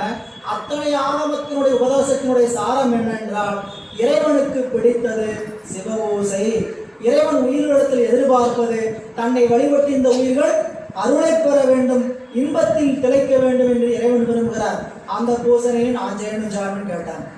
செய்யலாம், சாமி செய்யுன்னு சொல்லி உத்தரவு கொடுத்தாரு. பூசை நடக்க ஆரம்பித்து கீழே பூலோகத்துக்கு போகணும். பூலோகத்துக்கு அனுப்பினாரு. கூட பெண்கள், தேவலோக பெண்கள் எல்லாம் உதவிக்கு அனுப்பினார். எங்கே வருவார்னு சொன்னார்? மாமூலத்தில் தோன்றுவேன். ஒற்றை மாமரம் ஒன்று வரும். அந்த மாமூலத்துக்கு அடியில், அந்த மாமரத்துக்கு அடியில் நான் சிவலிங்கமா தோன்றுவேன்னு சொல்லி அம்பாட்ட அனுப்புறாங்க.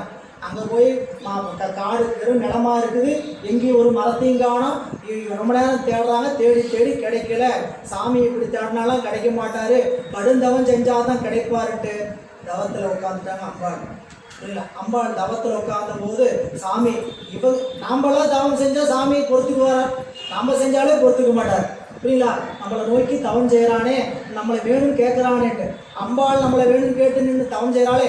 தரிப்பரோ தன் ஒப்பற்ற கணவர் செய்கிறார்னு சொல்றாரு. ஒத்துக்குவாரா ஒப்பற்ற கணவர்? உடனே மாமூலத்தில் தோன்றி உனக்கு வேண்டிய வரத்தை கேள்வி.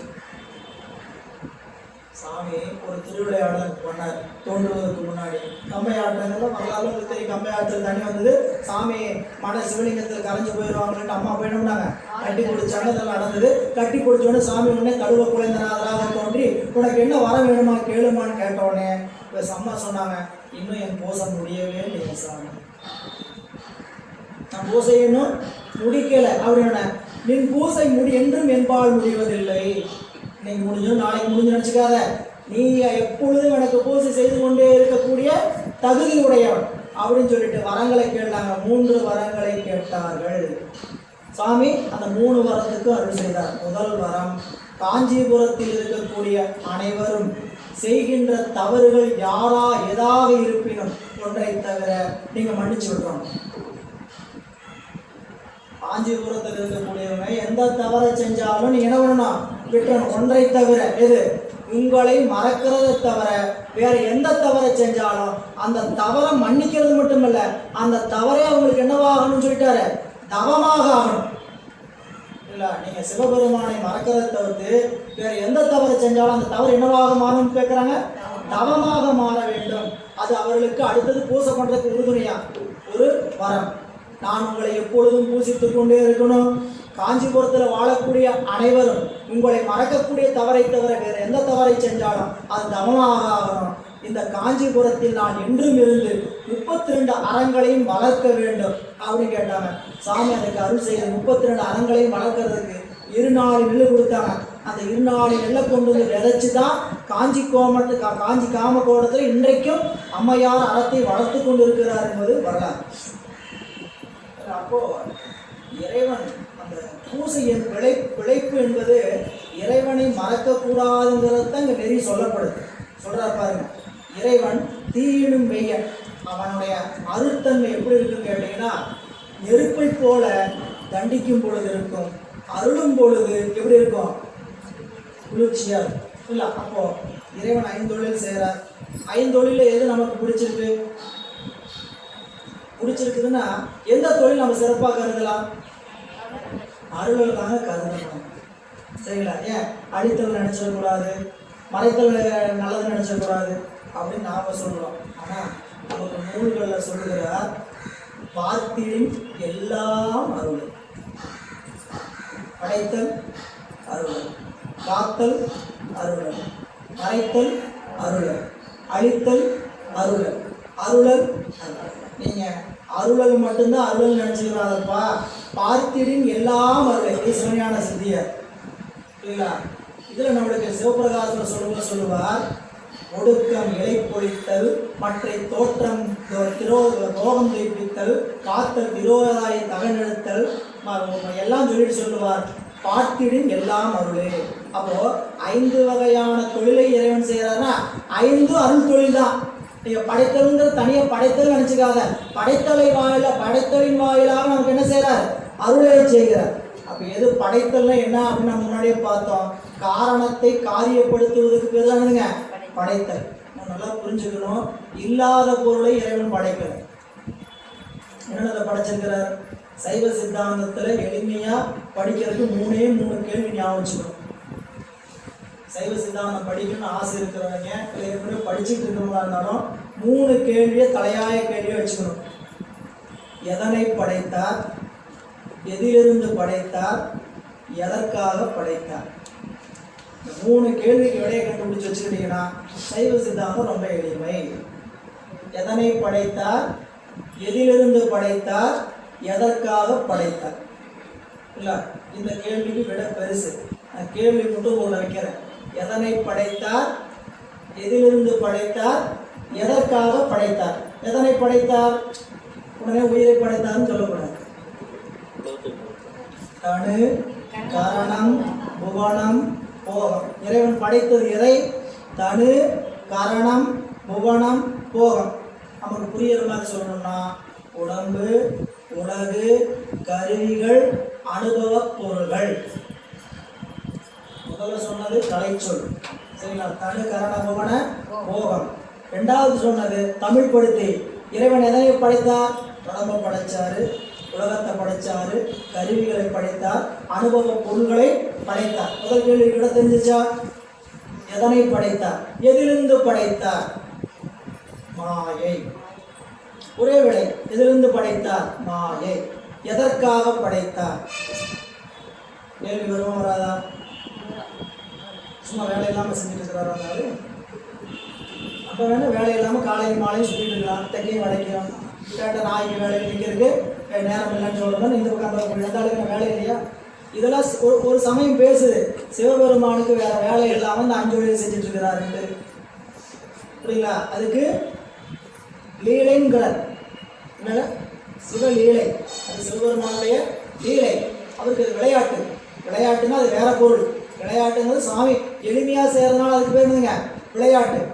இந்த காரியத்தை அவர்கிட்ட கொடுங்க, ரொம்ப விளையாட்டாக செஞ்சுட்டு வந்துடுவார். அப்படின்னு எனக்கு விளையாட்டை செஞ்சுட்டு வருவார், ஆடிட்டு விளையாட்டு செஞ்சுருவார். அப்படிங்க ரொம்ப எளிமையாக முடிச்சுருவாருங்கிறதுக்காக இறைவன் திருவிளையாடல் அப்படின்னு சொன்னால் என்ன கேட்டீங்கன்னா, அதனால தான் திருவம்பாவை படிச்சும்போது படிச்சிருப்பீங்க.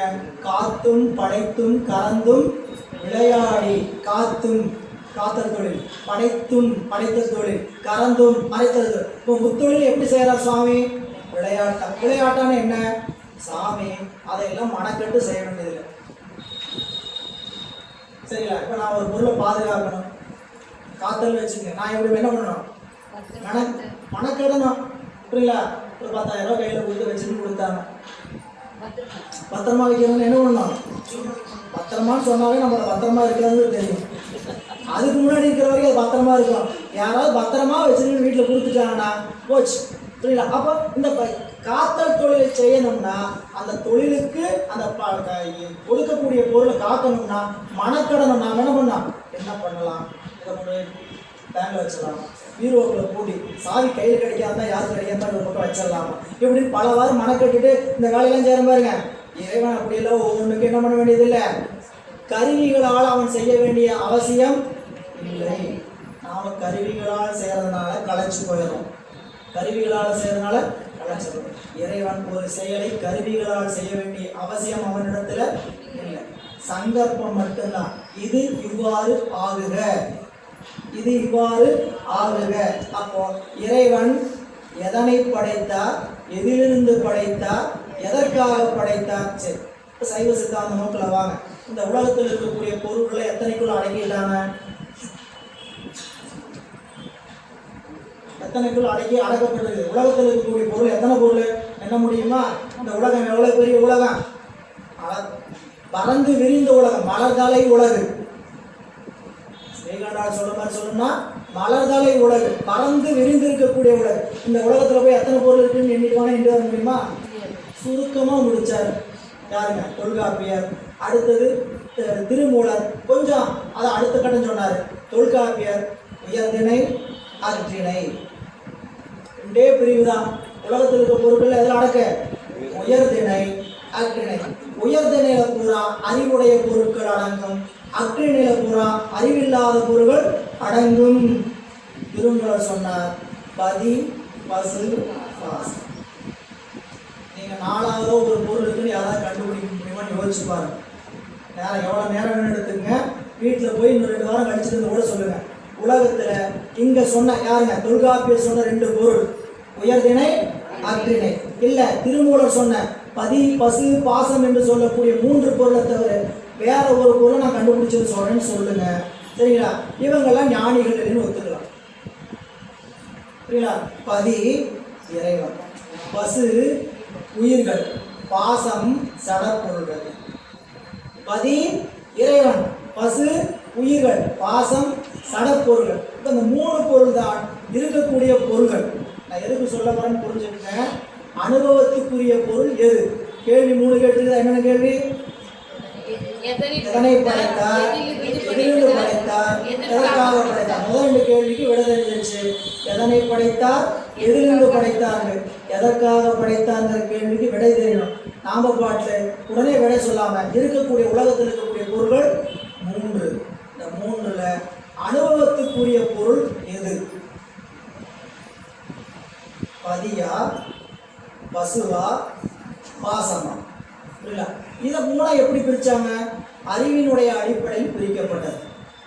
இது எப்படி வகுக்கப்பட்டதுன்னு கேட்டீங்கன்னா, அறிவினுடைய அடிப்படையில் வகுக்கப்பட்டது. பதி தானாகவே விளங்குகின்ற பேரறிவு, பசு அறிவித்தால் அறிகின்ற சிற்றறிவு, சடம் பாசம் அறிவித்தாலும் அறியாதது. 3 கூட்டங்க எப்படி பிரிச்சிருக்கிறாங்க? பதி, பசு, பாசம். பதி தானாகவே அறிகின்ற பேரறிவு உடைய பொருள், பசு அறிவித்தால் அறிகின்ற சிற்றறிவு பொருள், பாசம் அறிவித்தாலும் அறியாத சடப்பொருள். இப்போ இந்த 3 பொருள் இருக்கிற பொருள். இந்த 3 பொருள்ல எந்த பொருள் அனுபவத்துக்குரிய பொருளாக இருக்கணும்னு ஒரு கற்பனைக்கு வருவோம்.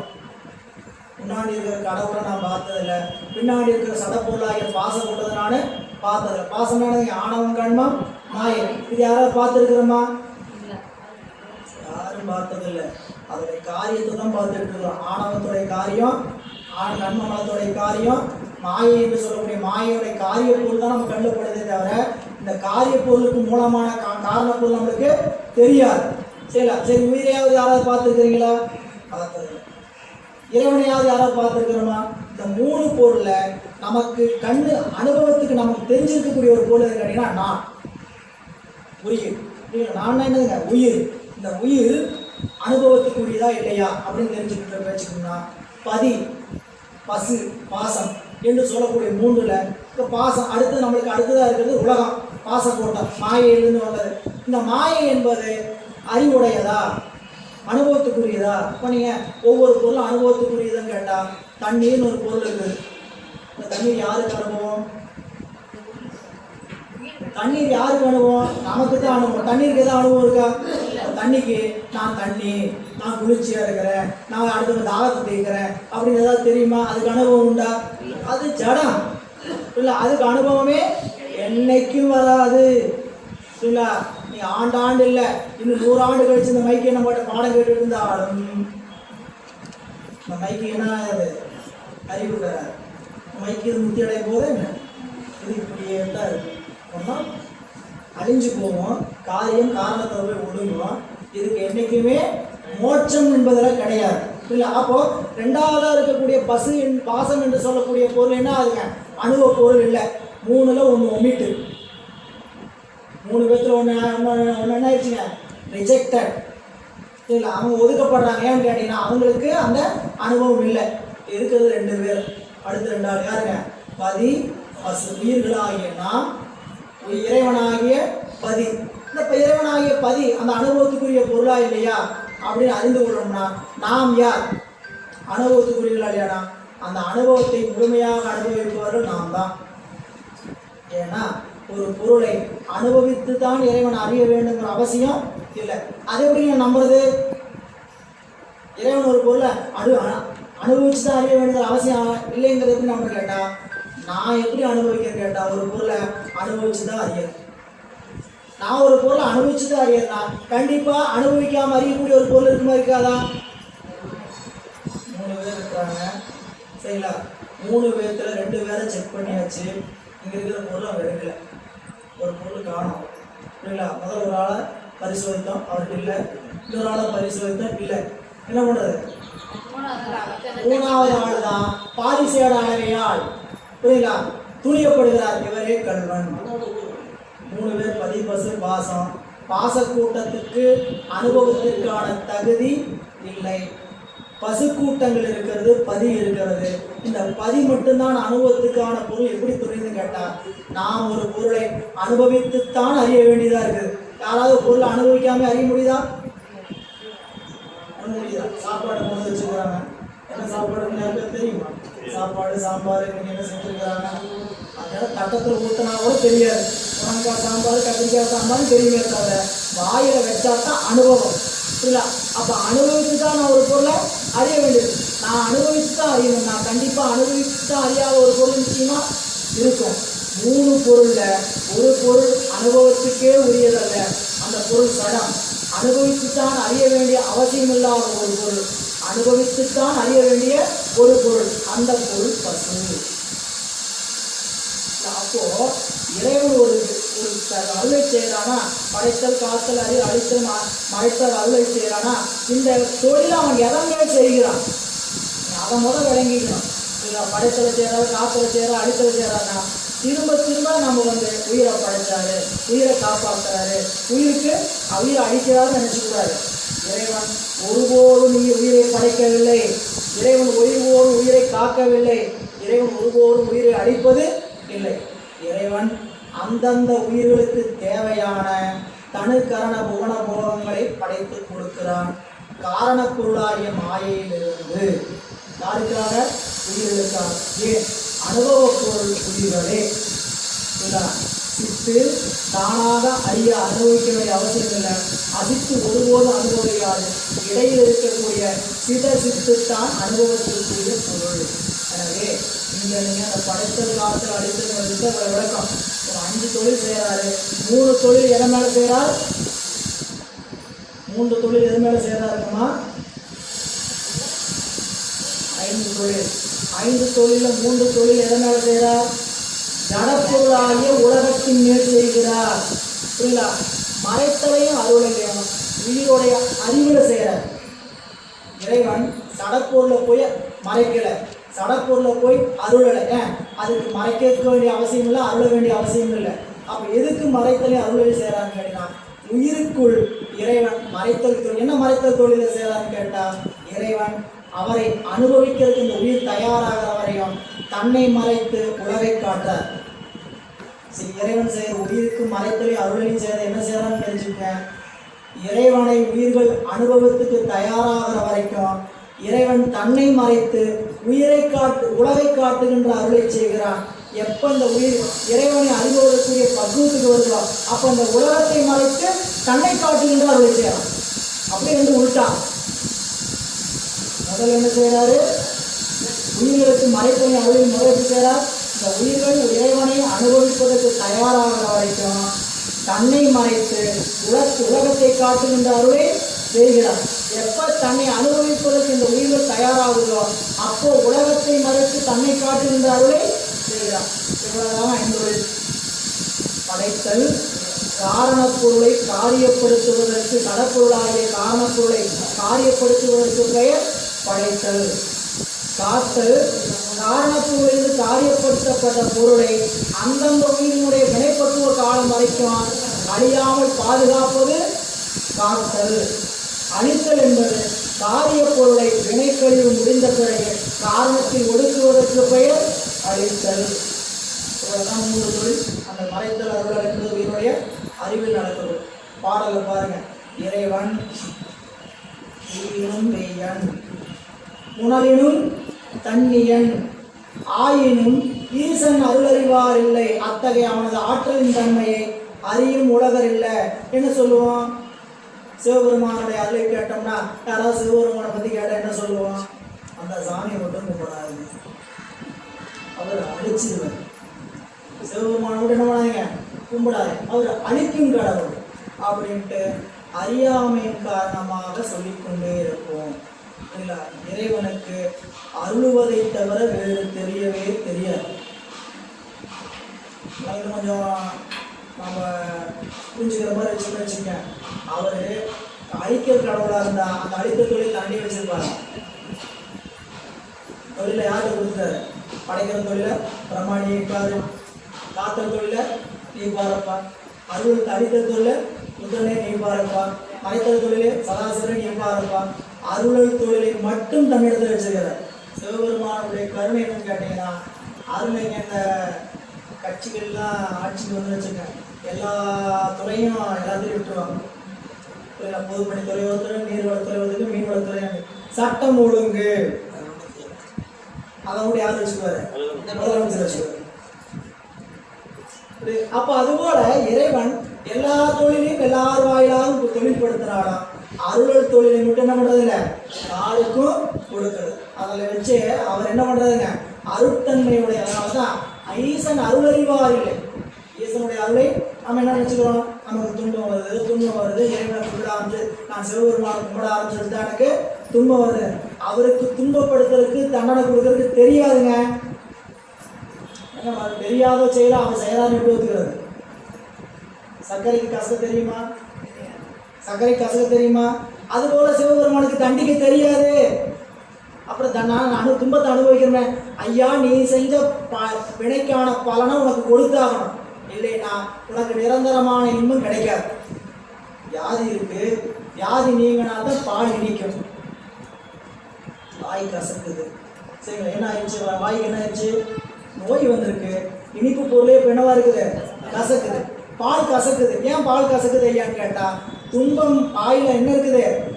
கசப்பாகிய நோய் இருக்கு. நோய் நீங்கிச்சுன்னா தான் இனிப்பு. இப்போ நீங்கள் மருத்துவர்கிட்ட போகணும், மருத்துவர் மாத்திரை எழுதி கொடுத்தாரு, என்ன கொடுக்குறாரு? கஞ்சி வச்சு கொடுங்க, அதை கொடுங்க, பால் பண்ணுறதெல்லாம் கொடுக்காதீங்க அப்படின்னு சொன்னால் என்னதான்? பால் பண்ணதெல்லாம் கசக்கு. எது வரைக்கும்? நோய் நீங்கிற வரைக்கும். அகத்துரு நோய்க்கு உள்ளினர் அன்றி அதை சகத்தவரும் காண்பரோதான் தித்திக்கும் பால்தானும் கசக்கும், தித்திக்கும் பால்தானும் கைக்கும். பித்தத்தின் தவிர்ந்தவன். பித்தம் இருக்கிற வரைக்கும் தித்திக்கும் பால் கசக்கும். அதுபோல உயிர் நமக்கு நோய் இருக்கிற வரைக்கும் பால் என்னாகும்? கசக்கும். அதுபோல ஆணவ மலமாகிய நோய் நம்மிடத்தில் இருக்கிற வரைக்கும் சிவபெருமான் கசப்பு பொருளாத்தான் தெரிவார். எப்ப ஆணவ மலம் குறைஞ்சுக்கிட்டே வருதோ அவரை போல தாயினும் நல்ல தலைவன் இல்லவே இல்லைன்னு சொல்லுவோம். சரி, அனுபவிச்சா தான் தெரியுங்க. இது என்னவோ நம்ம பாடத்தோட சிவபெருமானை வைத்து பேச வச்சுக்க வேண்டாம். ஒவ்வொரு வினாடிகளையும் நம்மளை தொடர்ந்து பின்பற்றுவர் அவர் ஒருவர் தான். அவருக்கு கருணை செய்வதை தவிர வேறு தெரியாது. அப்ப இங்க ஆயினும் அவன் ஈசன் அருளறிவார் இல்லை, சேயனும் அல்ல அணியன் நல்ல அன்பருக்கு. நம்மள்கிட்ட இருந்து தூரமா இருக்கிறான்னு நினைச்சுக்காதீங்க. நல்ல அன்பருக்கு மிக அருகாமையில் இருக்கக்கூடிய தலைவன். அப்படிப்பட்ட தலைவன் தாயினும் நல்லன் தாழ்சடையோனே. அவன் எப்படிப்பட்ட தலைவன்? தாயினும் நல்லன். ஏன் தாயினும் நல்லன் கேட்டீங்கன்னா, தாயது தன்மை என்னன்னு கேட்டீங்கன்னா, குழந்தைக்கு தனது பாலை கைமாறு கருதாது அளித்தல்.